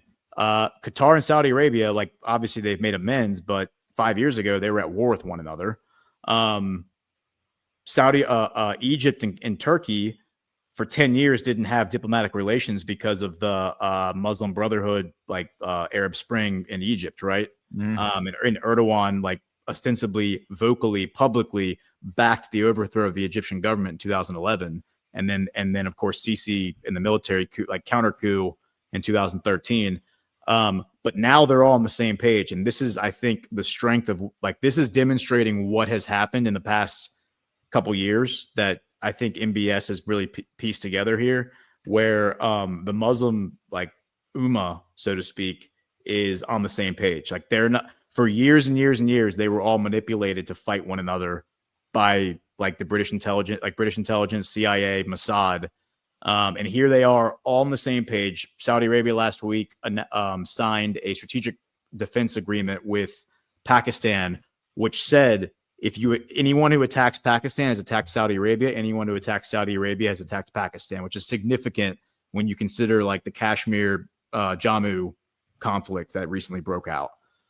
Basically saying if you attack Pakistan again, you've attacked Saudi Arabia. And while Saudi Arabia does not have a very strong military, what it does have is clout. And the way I described it on Badlands Daily yesterday is it's like the small kid on the playground who has the older brother that everyone respects. And if you go pick on that small kid, all the other kids on the playground are going to come kick your ass. Mm-hmm. That's kind of how I would describe Saudi Arabia, as they've made friends with everyone through these bilateral agreements they've been working on throughout the Biden administration, where they basically went around and they said, hey, we are divesting out of oil. We have trillions of dollars that we want to spend. How can we invest in your country? And they've done that with every single country basically in the world at this point. That's why, by the way, all of these European countries are breaking rank with the EU and breaking rank with NATO, and recognizing the Palestinian state and siding with the Arabs, is because they've formed personal relationships with the leadership of these Arab countries.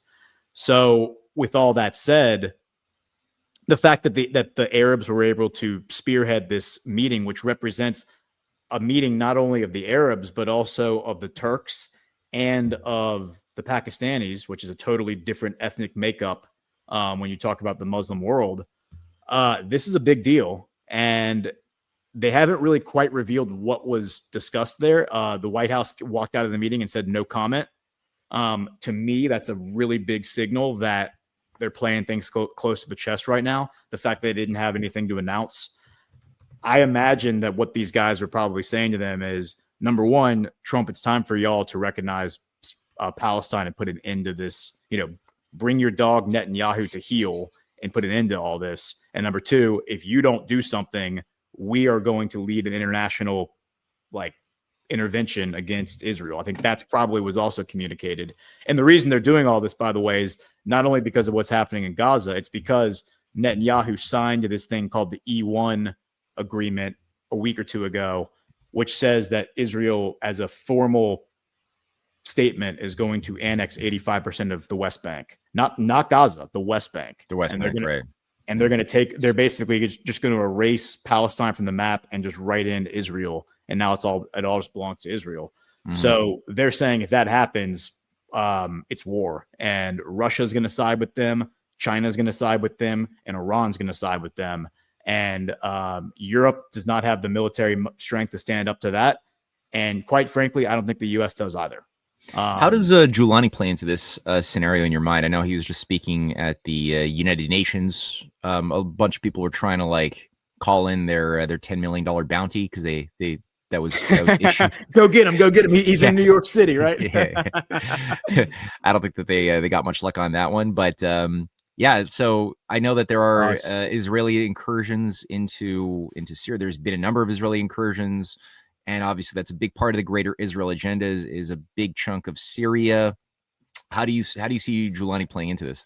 Well, that's a really good question, and I do think he plays right into this. And just want to remind everyone that the thing that there is the takeaway from is that Trump assured these guys that the West Bank was not going to be annexed. Mm-hmm. So, like, that's the big takeaway is that Trump said, even though Marco Rubio put out a pretty awful video yesterday saying there is no such thing as a Palestinian state, and we need to stop talking about it as if it exists. I think that's just the neocons showing you who they are. And we can't allow them to represent us anymore on the world stage. Like we have to take the neocon Republican Party and just push it off the cliff and move on without them because they are dead weight at this point and we can't work with them anymore. But going back to what you're asking, so this ties into the Kazakhstan thing. We're going to finish with Kazakhstan today, but I just want to point out that the capital of Kazakhstan is Astana. So there's this thing called the Astana process, which I think we may have talked about before, but if you're not familiar with it, it was January 2017, the month Trump came into office. Trump had nothing to do with this, but just interesting coinciding events. Putin decided that he needed to take the initiative to end the Syrian civil war. So he organizes this thing called the Astana process. It was a meeting in Astana, Kazakhstan, between Turkey, Iran, and Russia. And he said the three of us need to take the lead here, operating outside of the UN, operating outside of the EU, operating outside of these other factors, because recognizing that the animating force behind, even though Turkey's part of the NATO, and Turkey certainly was involved, I think, in getting the weapons into Syria to form ISIS. At that time, early 2017, Saudi Arabia was still coming out of its shell, I think. And these Arab countries down here were certainly the ones funding ISIS up until the mid 2010s, until MBS became Crown Prince. They were certainly the ones funding the Syrian civil war. I think $2 trillion is what the former Qatari military or defense minister said. They built a war chest of $2 trillion, which was Israel, the Arab nations, Turkey, the U.S. and NATO all working together, $2 trillion to overthrow Assad. So the Astana process begins, and then they have a bunch of meetings last October and November, and it all kind of comes to a head in the days leading up to December 7th, December 8th, which is when Assad was overthrown. And they were even saying in early December, we have a plan now. We know what we're going to do. We know exactly what's going to happen with Assad. We got this. And then, of course, Assad was almost immediately overthrown, and he's exfilled out of Syria and is taken to Moscow. None of that, again, really made any sense. Like, just that sequence of events, didn't make any sense at all. And then, of course, Giuliani comes in, this head chopper comes in and is now treated as he's at the UN giving speeches. And he was literally a head chopper in Al-Qaeda and a head chopper in ISIS, backed by Israel, of course. Yeah. So there's this narrative that's out there that from Netanyahu, and that's Netanyahu saying that he was invited to the White House by Trump on the 29th, which is this coming Monday. And what's interesting about that is the announcement didn't come from the White House. It didn't come from Trump. Trump was asked about it when he was meeting with Keir Starmer, and he was like, yeah, he's going to come. He's going to come. We're going to talk. But Netanyahu presented it like he was invited by Trump. And really, I think the truth is that he's speaking at the UN on Friday. He's going to be in New York City, and, he's a few hours from D.C., so he's coming to D.C. 3 days later on Monday. It's a big tell to me, the fact that Trump's not hosting him on Thursday. I think if Trump was really trying to give him some momentum going into that speech on Friday, God knows what that speech is going to be about. A war with Iran is what I would guess. He would bring him into the White House on Thursday. He would give him tomorrow. He would, give him all the PR momentum that you would want, right? Going into Friday. Instead, this is after Netanyahu announced that he's coming to the White House on Monday. Trump announces this does come from the White House. He's invited Erdogan to come to the White House on Thursday. And said Erdogan, of course, narratively, is one of Netanyahu's arch nemesis, right? I mean, Turkey and Israel have a trade relationship, but Erdogan has threatened to send special forces into Tel Aviv to kill, ostensibly to kill, Israeli leadership. Multiple Israeli security cabinet members have told Erdogan or said publicly, you saw what happened to Saddam Hussein, you might be next, be careful. Yeah. So they've exchanged that kind of rhetoric publicly. And what I think, I was speculating on this last week when I first heard about this on Friday, as I said, I think this is going to be an announcement about a military, like an arms deal, where we're going to give specifically aircraft to Erdogan. And I think the narrative, Erdogan's been wanting these F-35s for many years. They've always been denied to him.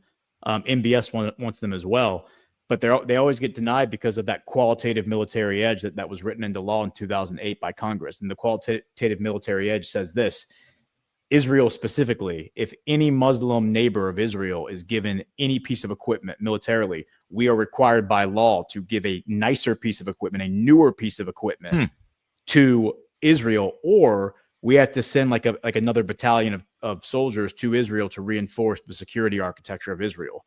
It's called the qualitative military edge, the QME. And only Israel gets that. No other country gets that.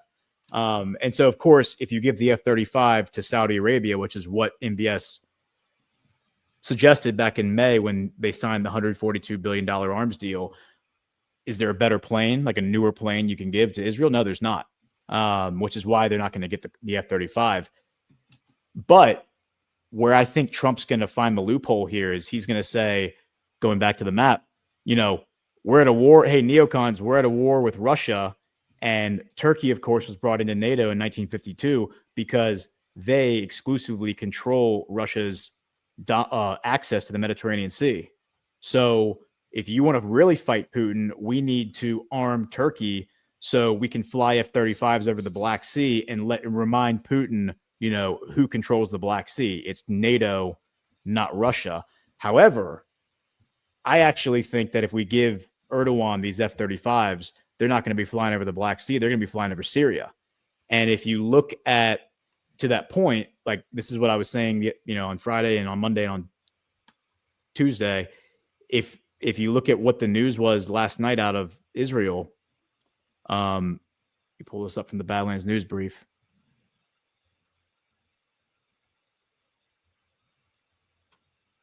Here's Jelani yesterday at the UN. Syrian leader accuses Israel of stalling on negotiations because they're currently in negotiations about what the relationship between Syria and Israel is going to be, because as of right now, Israel controls the southern part of Syria. And he says they are violating our airspace. They're flying F-35s over Syria and trying to establish Israeli airspace so that they can control it. If they control the sky, they control the ground, right? That's how modern warfare works. And he says right here specifically, let's see, quote, "We are not the ones creating problems for Israel. We are scared of Israel, not the other way around," which is, that is a pretty remarkable comment coming from the guy who was backed by Israel to overthrow Assad, right? Yeah. And then when you look at this like whole narrative that was put out a while ago, this was back in, earlier this year, February 2025. The allegation, of course, is that so Israel right now basically controls this part of up to Damascus. Mm-hmm. They control this part of Syria. The allegation is that what they really want is they want this corridor going all the way to the Euphrates River, because that gives them a direct land bridge to Kurdistan, and the Kurds have always been their loyal allies, right? Mm-hmm. And along with the U.S. That's why all the U.S. bases in Syria are on this side of the river, right? Mm-hmm. So again, this feeds into the idea of a land war with Iran, because if you can make it to Kurdistan, this is an old map of Kurdistan, the Kurdish controlled areas. Obviously, they now control up to the Euphrates River. If you can make it to Kurdistan, the Kurds can help you make it to Iran, and that's how you get a land war with Iran, is through Kurdistan. And remember, the allegation against Iran from Israel has always been that the reason that they had these proxy militia groups operating in Syria and Iraq is so they could form a land bridge through Syria for a land invasion of Israel. That was always the allegation. Yeah. And now in hindsight, it looks like it was actually projection. Yeah, really. No, that's pretty clear now. These Kurds have just been used so much, and the fools that go along with this and allow themselves to be played with this promise that they're going to be granted some Kurdish state if they just play ball with every single atrocity. And they're not realizing how they're going to be burned. But that does make sense now. When Colonel McGregor made that announcement, I was very confused. How would that be possible to have a land invasion when it didn't seem very clear how that was going to occur? But yeah, this is very useful. So the other thing here is that, up until the ouster of Bashar al-Assad, there was a strategic hope that the rail developments that are creating an alternative economic security structure in Eurasia was something that could, there's something known as the Belt and Road Initiative. Everyone listening knows about this. And the southern branch of the Belt and Road is something which ran from China through Iran and there was a plan for a connection from Iran into Iraq through the Shlamsha Basra Railway, the most southernmost route, and thence into Bashar al-Assad's Syria, with branches into Lebanon, ports there, and thence onward into Turkey. That would also intersect with the north-south transportation corridor that moves from Russia down through Turkey. More Russia down through Armenia, Azerbaijan, and with branches into Turkey, Syria, possibly also, and ultimately India. So that was going on. That's been really disrupted. I would say that southern branch is not a thing anymore. But the broader strategy of rail development, industrial cooperation amongst civilizational states is a very, very big part of what many patriots of the world are using, especially those of Eurasia, of China, of Russia, of Iran, and their friends in the growing BRICS alliance. But it's also under attack. I see evidence of destabilizations being carried out in Nepal, which just suffered a massive regime change. That's, a small nation landlocked right between India and China, two nations that many foreign agencies would like to see at war with each other. Yep. We have Poland. There's strange rhetoric being circulated around Europe right now in Estonia and in Poland, which have seen. We don't know who's running these things. I mean, in one case, something like 26 drones flew over the skies of Poland. We were told that these drones were sent by Russia as part of a planned takeover of Europe more broadly. We were told that, but then I've seen a lot of evidence that showcase that these drones only had a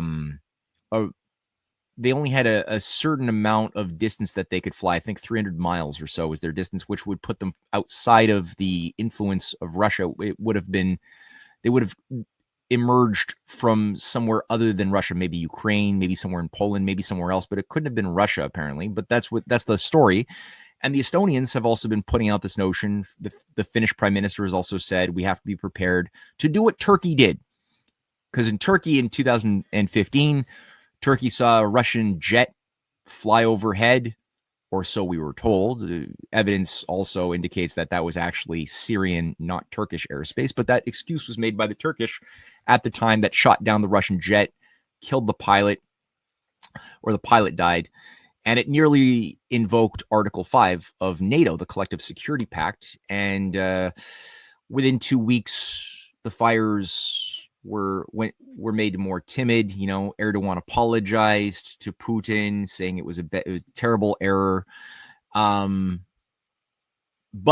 that being said, the European leaders are using a skewed version of that story, where they're trying to say, and I've heard leaders of Estonia, crazy ass Estonia, using this example, saying that this is what caused Putin to respect Turkey and stop flying into Turkish airspace, was Turkey's courage to shoot down Russian fighter jet, and saying that this is what the Estonians should do. This is what other NATO countries should do, is be prepared to shoot down with the threat of, you know, this can't be a bluff.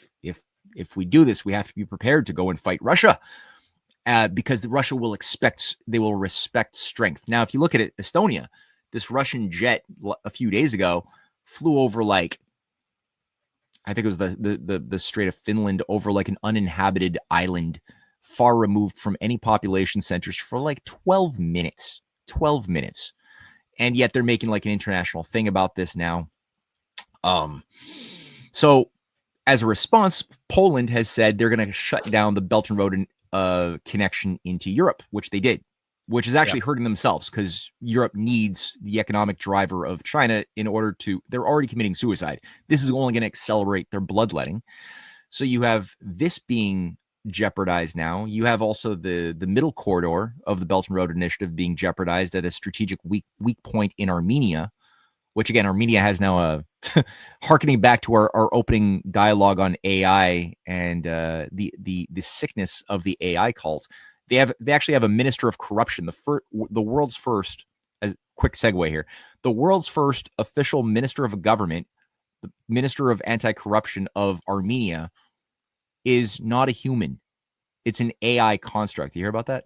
No, I didn't hear about that. Yeah, it's creepy. It's like this digital creature that looks human, sounds human, but it's AI. And the idea is, well, AI is incorruptible. Looks human?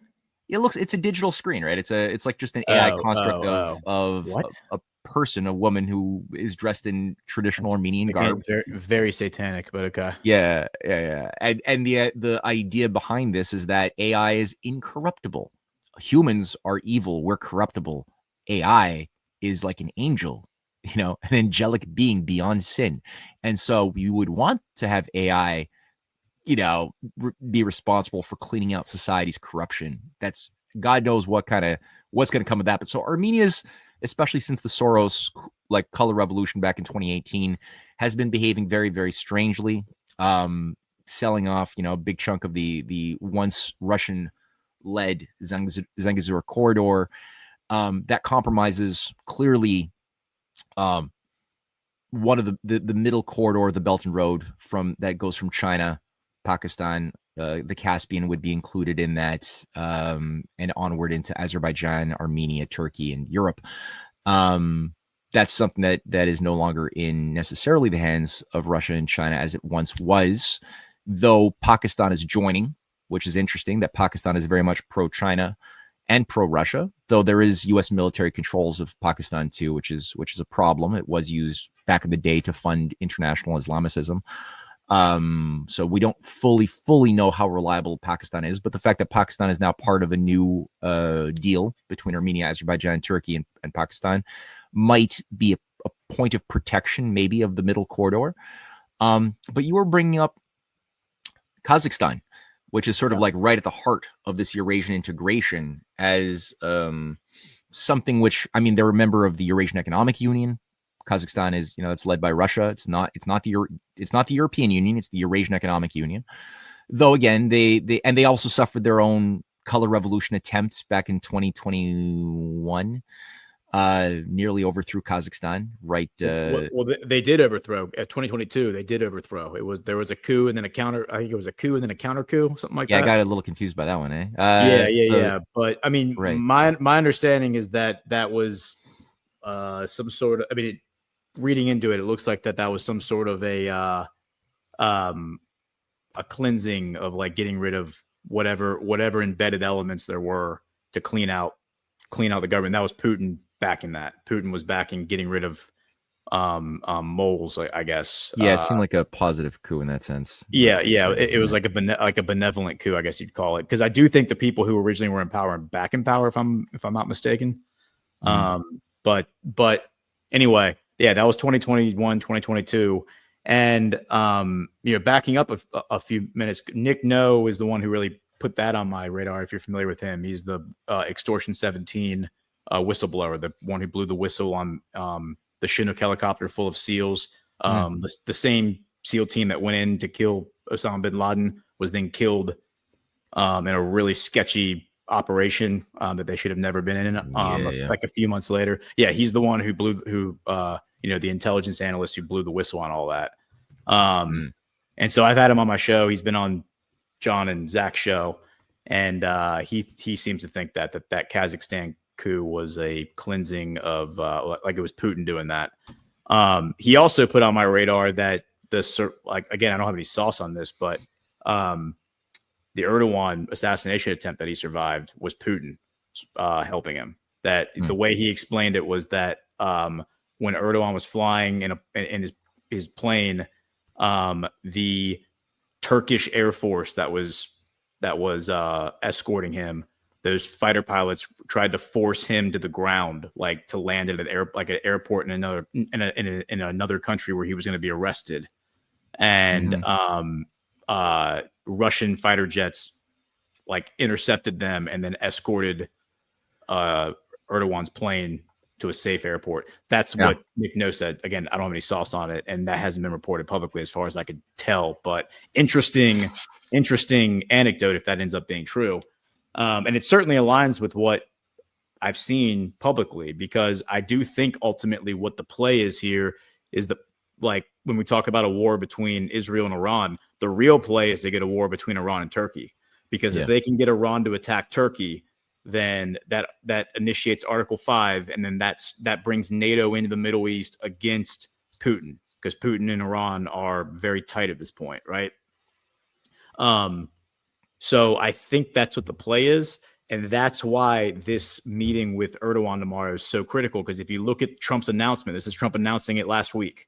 He says, "I am pleased to host President Recep Tayyip Erdogan of Turkey at the White House on September 25th.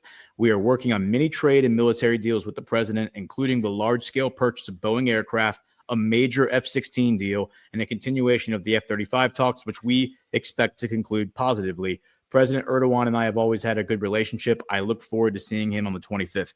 And what's important here is I went on and on about the F-35s, but it sounds like they're definitely getting F-16s. And if you look at what the F-16 is, I just know from my childhood, my older brother was obsessed with aircraft. And so tangentially, I learned a lot about aircraft from him. The F-16 is like a very small fighter jet. It's the world's most common fixed wing aircraft in military service, with over 2,000 operational right now. But it was originally designed as an air superiority day fighter. So, which means it is meant for air-to-air dogfighting. So if you have planes flying overhead that are trying to establish air superiority like we have in Syria with Israel, this would be the plane that you would scramble first to deter that. And so while it might be many years before they actually receive an F-35, they could receive F-16s next week. So this might actually be the plane that, like, the F-35 narrative, I think, would be very disruptive to Netanyahu and like his speech on Friday. But getting this plane, this is the plane that I think actually would be the one you would fly over Syria to stop the IDF. Now, going back to Kazakhstan, this is the story that you're talking about. Trump unveils a $4 billion. This is on Monday. Trump unveils a $4 billion locomotive deal with Kazakhstan as Kazakh president meets with U.S. envoy, Meta vice president. U.S. president hails the, quote, largest railroad equipment purchase in history after a phone call with Kazakh leader Tokayev, who also stresses strategic partnership with Washington. And Trump says, quote, they have Sorry. Yep. They have signed the largest railroad equipment purchase in history, $4 billion worth of United States locomotives and rail equipment. We need to support our U.S. rail industry, which has been attacked by fake environmentalists for years. He reaffirmed Kazakhstan's commitment. The president of Kazakhstan reaffirmed Kazakhstan's commitment to advancing the Kazakh-American strategic partnership, emphasizing the country's role as Washington's main economic partner in Central Asia. And what's interesting about that is that when you go back to Trump's Truth Social, and I hate how he always wants to do that to me, he also puts out right before, or right after rather, I don't see the Truth Social on the screen, by the way. Yeah. I'm sorry. I'm trying to pull it up. Okay. Let me pull it up on the right screen. I'm not logged in on Truth Social on Brave, and so whenever I try to share it, it just wants to go to the login screen. Right. Yeah. All right. So right here, it's 2 days ago.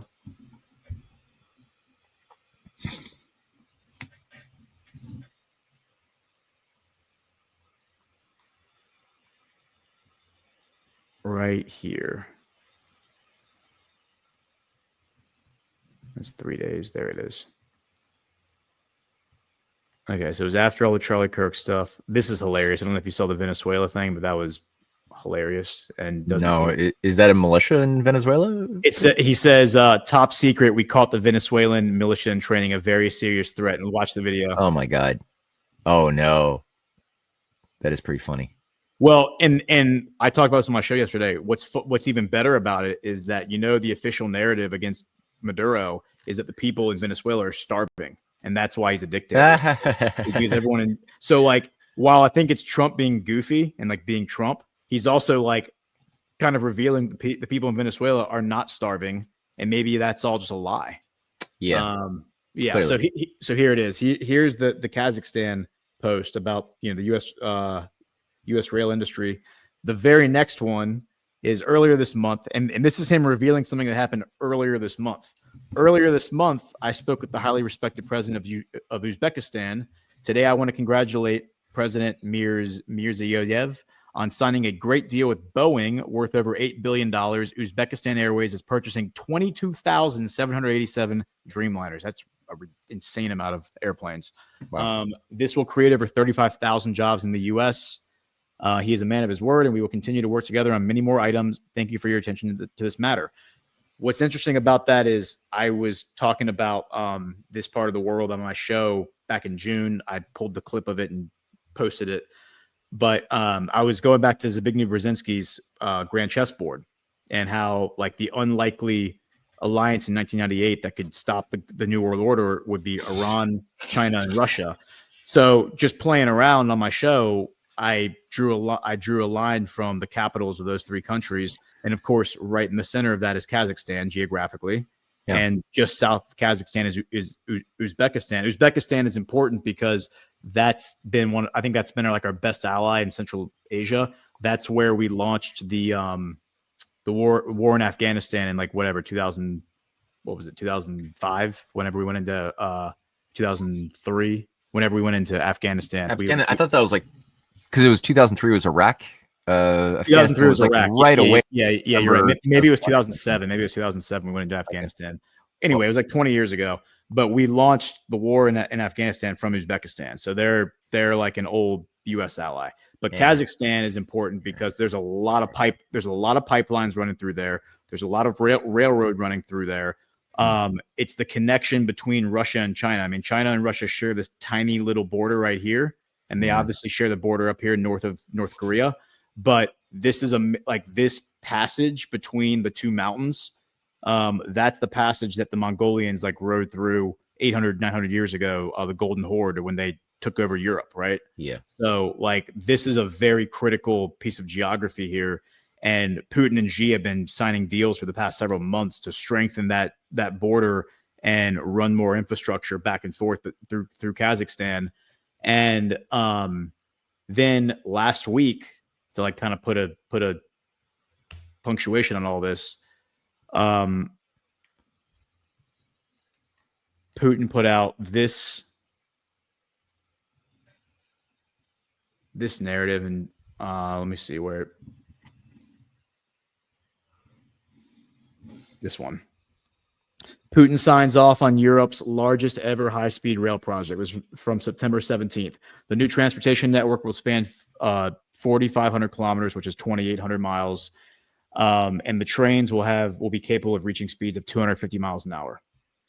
And so the network will connect Moscow with Minsk, Adler on the Black Sea, Ekaterinburg in the Urals, Ryazan, and other cities. So 2,800 miles of new rail. It's going to be the largest high-speed rail system in Europe, because Russia is technically a European country.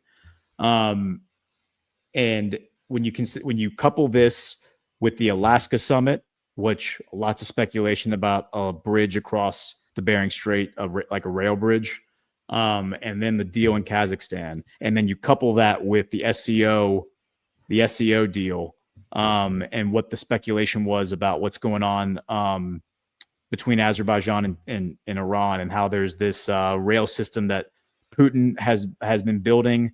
I think Le Monde was the one that was pushing that. Where's that Le Monde article? I don't think I have it handy, but that whole thing, I think, is signal that we might see a rail system that's built that connects Florida and the East Coast of the United States, even like South America, to Africa and Europe through one giant rail system that goes across the Bering Strait into Alaska, from Russia down to Korea, China, Kazakhstan, around the Caspian Sea, the Middle East, through Egypt and into Africa. I think that's the golden age right there. If that actually happens, and that represents, to your point, the point that you've been making on this show for a very long time, is in the 19th century, it was these rail projects that got these countries, specifically Russia and the United States, to work together on like a joint venture that benefited both countries. And now we're seeing that happen again. And all these other countries have been doing this in Asia and the Middle East for a while now. But now finally you're seeing Trump step in and say, yeah, we're actually doing this rail. Not only is it a rail deal, but it's the largest railroad equipment deal in history. And could this be Kazakhstan of all places? Could this be possibly antagonistic to China and China's role within the Belt and Road Initiative, perhaps? Because I was wondering as well about the words, at least. I don't know if there's actions about reoccupying the Basram Air Base in Afghanistan. Yeah, that Trump had made. Is he serious? And is it really, if he is serious, is it really because of the words he's using to provide for better strike capabilities onto China's defense systems in Xinjiang and places that are pretty close to Afghanistan, or what? Yeah. So is it possible that there might be a stupid idea that threatens the Chinese involvement and the China-Russia special relationship that Zbigniew Brzezinski was so afraid of within this context? Like, is Uzbekistan and Kazakhstan, are they liabilities more than beneficiaries or reliable partners in this? Or what do you think of that?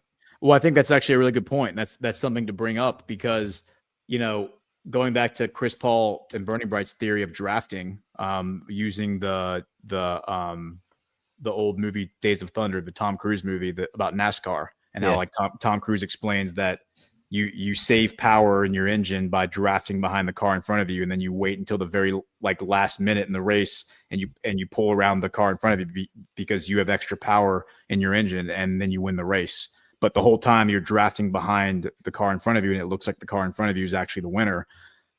Politically, we've been using that as an analogy to describe what a lot of the stuff Trump does, because it looks like he's doing like a neocon, like he's drafting off the momentum of the New World Order. He's drafting off the momentum of the World Economic Forum. He's drafting off the momentum of what was already in place with the Great Reset and the Zionist Greater Israel Project and all this stuff. But then it's always at the last minute, there seems to be like a rug pull where it just goes a different direction. And the signal I think that I look for is the lip service and then the actual like signed deals. The lip service would be, threatening the Taliban with retaking Bagram Air Base. We want Bagram Air Base so we can bomb Xi in China, right? The signal, I think, is the signed deal with Kazakhstan that they're going to purchase $4 billion or $8 billion, whatever it is, $4 billion, $8 billion worth of stuff, rail equipment. Now, you sell that idea if you're Trump to the neocons with what you just said.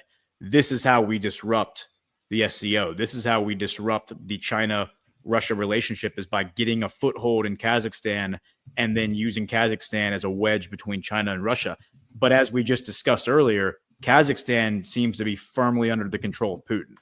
And if these guys, the neocon analysts at the State Department were using their brains, which they never do, they would be able to figure that out. Like, oh yeah, well, Kazakhstan is actually like firmly under the control of Putin. You can see all the meetings he's been hosting since 2017 in Astana, where he's inviting Iran and Turkey and China and all these other people, because there's other people attending those meetings besides the Iran and Turkey. But he's doing it in Kazakhstan. He's not doing it in Moscow. All of that, I think, like, is signal to me. That's all signal. And again, if you look at the topography of that whole region in Central Asia, the best place, as far as I can tell, like having never surveyed it myself personally, this is the best place to build a railroad. Is Kazakhstan. It's nice. I mean, look at that mountain. It's range the secret right sauce that ties the entire Eurasian partnership together. It definitely, absolutely. Yeah. And that's why the color revolutionary crowd was so obsessed with destabilizing it before 2022, because it's right, the underbelly, right? The ripe underbelly of Russia, China, especially, and the core of the Silk Road. This is the historic Silk Road corridors right there. So yeah, if they're on board, I mean, that's the thing. I think that you made the good point, is to see action, not words. And what we see, that this is a potentially very good deal. $4 billion on rail equipment is really important. Yeah, it's huge. It's just massive. My God, so big. Well, but again, like I show you this because this is the real relative size of Russia. It's actually not as big as it looks on the map I was just showing. Like, it's actually it's true. Yeah. It's actually much smaller than you think. You look at it on these maps where it gets distorted and it looks massive. That's right. And Kazakhstan's about the size it's not that much bigger than Mexico. The United States. Yeah, no, it's true. And then Kazakhstan's tiny. Kazakhstan's like the size of Mexico. Yeah, about that, eh? Yeah. So again, to take note of these positive deals, Uzbekistan too, be curious on an economic level, and then also to see with Russia and China, what about the deals there? Because I know that Kazakhstan had like a $24 billion energy deal with China that they signed not that long ago. Are those deals also enhancing at the same time? Is their partnership with Russia and with the USA also improving, or are we seeing a deterioration on one and an improvement on the other? So these are the sorts of things that I think I'm going to be paying much more attention to this going forward. I was asking just because I was looking at the case of Nepal a lot recently. What's that? Kazakhstan forges deals with Russia and China. That's exactly. That's not that long ago either. That's June 17th, 2025. Fantastic. Yep. So and look, Rosatom again. Yeah, that's that same company that has been popping up every single time we look at remember, they were the ones that I think are implicated in the whole Italian funding Matteo in Italy, right? They were the ones that were allegedly like laundering money to create this like populist political movement in Italy in 2017. Yeah, so exactly. It's a very interesting thing. And that Rosatom is super proficient at building the things that America used to build, these big, large-scale reactors that America was great at once upon a time. We stopped building back in like 1983. Our nuclear power sector was just shriveled up by design by these Malthusians, whereas Russia, China, I think something like 75% of the nuclear reactors under construction in the world today are being led by Russia and China. India is number 3. But, that's such an important capability. And if what Trump was saying at the UN pertaining to the fraudulence of the man-made global warming pseudoscience, which is destroying any country that adopts it as an economic or foreign policy, the only way you're going to break out of that is nuclear power. You need to have that type of high quality energy that's very, very it's independent. It'll always work independent of whether the sun's out or whether there's wind blowing or, who's controlling whatever geopolitical hotspot that oil or natural gas is being extracted. All of these points of instability in what we currently typically think of when we think of energy baskets, you don't have that really with nuclear energy, especially 3rd, 4th generation.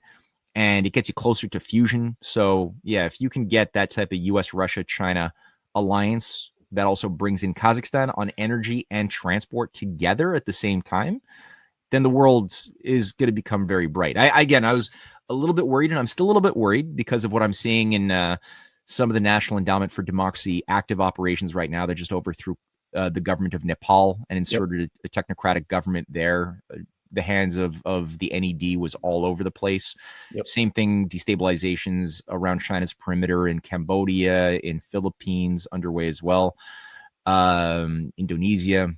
So these are all things that I'm like, got on my radar too, but hopefully this better, healthier current of cooperation wins the day. Gordon, we've surpassed the second hour of today's show. I know. We went long today. It's also worth like I'm pulling up rants, but it's also worth noting that Kazakhstan is the world's leading producer of uranium. That's very useful to keep that in mind. That's where the majority of uranium comes from, which, most people think of uranium and they're like, oh, well, nuclear bombs, but it's also used in nuclear energy. Kind of crazy that they don't have their own nuclear energy program. Like the country that provides the world with nuclear energy doesn't have nuclear energy itself. Right. Yeah. Wild. But it makes sense now that we're going to, that they're going to get that nuclear energy program. So, yeah. No, I think that's such an important data point. I might even write an article about this. This is so fascinating. Let's do this. I'm going to play the last ad for today, and you could pull up, see if there's any rants or anything like that should be read, and we'll get back to that right after this ad. This is deodorant.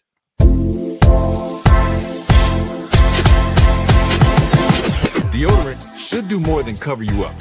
It should protect you all day long. Dude, the deodorant stick is legit. I like the mint one. And, you go work out and you kind of get you get funky if you work out. Dude, at the end of my workout, I'm sweating, shirt got all those sweat. I'm like, dude, I still smell good. I absolutely love it. If you guys haven't tried it, try it. That's the difference with Soft Disclosure.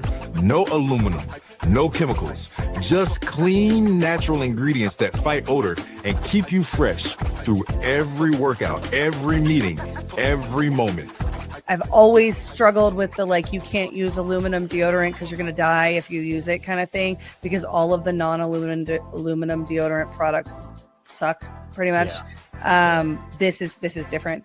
This is all day. You're all day good, and you're not putting any of that disgusting chemicals right near your lymph nodes. Soft Disclosure deodorant, real protection, real freshness, built on truth.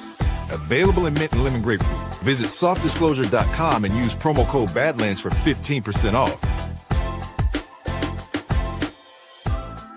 Soft Disclosure. Yeah, and I'm just looking here online too on September 15th, right after the SCO summit, coverage on Radio Free Europe. That's a CIA front, but they still had to admit China continues its steady expansion into Central Asia, and they go over the $15 billion of deals. Radio Free? Radio Free Europe? Okay. Yeah. Never mind. There's something else that I think Radio Free was connected to something that had to do in Utah with the Charlie Kirk assassination, but I might be mixing up my names now. Yeah, but they were saying here that they covered the deal signed, $15 billion worth, 70 new commercial deals between Beijing and Kazakhstan on transport corridors, petrochemicals, gas projects, logistics hubs, and digital tech, and that's on top of the nuclear deal that you just pointed out from June earlier of this year between China and Kazakhstan. So yeah, very, very fascinating stuff. And then also I'm going to do a little collection of the deals with Russia on top of that, just to have the US, Russia, and China deals with Central Asian economies. I want to have a mapping in my mind over the last couple of years, or especially the last year. I'll send you this Le Monde article from November, because you should you should look at that too. That one between that it accuses Putin of orchestrating the deals between Azerbaijan and Iran, and getting the southern Caspian Sea portion of the railroads built. So yeah, that's really interesting. Cool. Yeah, man. We have a rant from Donnie Double, $10, my favorite tandem. Well, thank you, Donnie. Appreciate that. Everyone, please hit the thumbs up, and we will see y'all next week. Keep an eye this week, tomorrow, on the meeting with Erdogan, between Trump and Erdogan, and then Friday, I'm probably going to do like a special, depending on what time he does it. Netanyahu speaks. Will probably be a Badlands special coverage of it that I'll try to host if it's not during my show.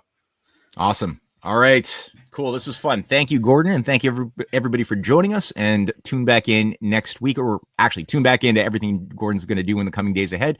And we'll be joining back here again next week to discuss breaking history. Thank you so much for joining us, and don't forget to hit the thumbs up on this video. And a special thank you to all of our advertising partners. Please remember to shift your dollars to support those businesses that support Badlands Media.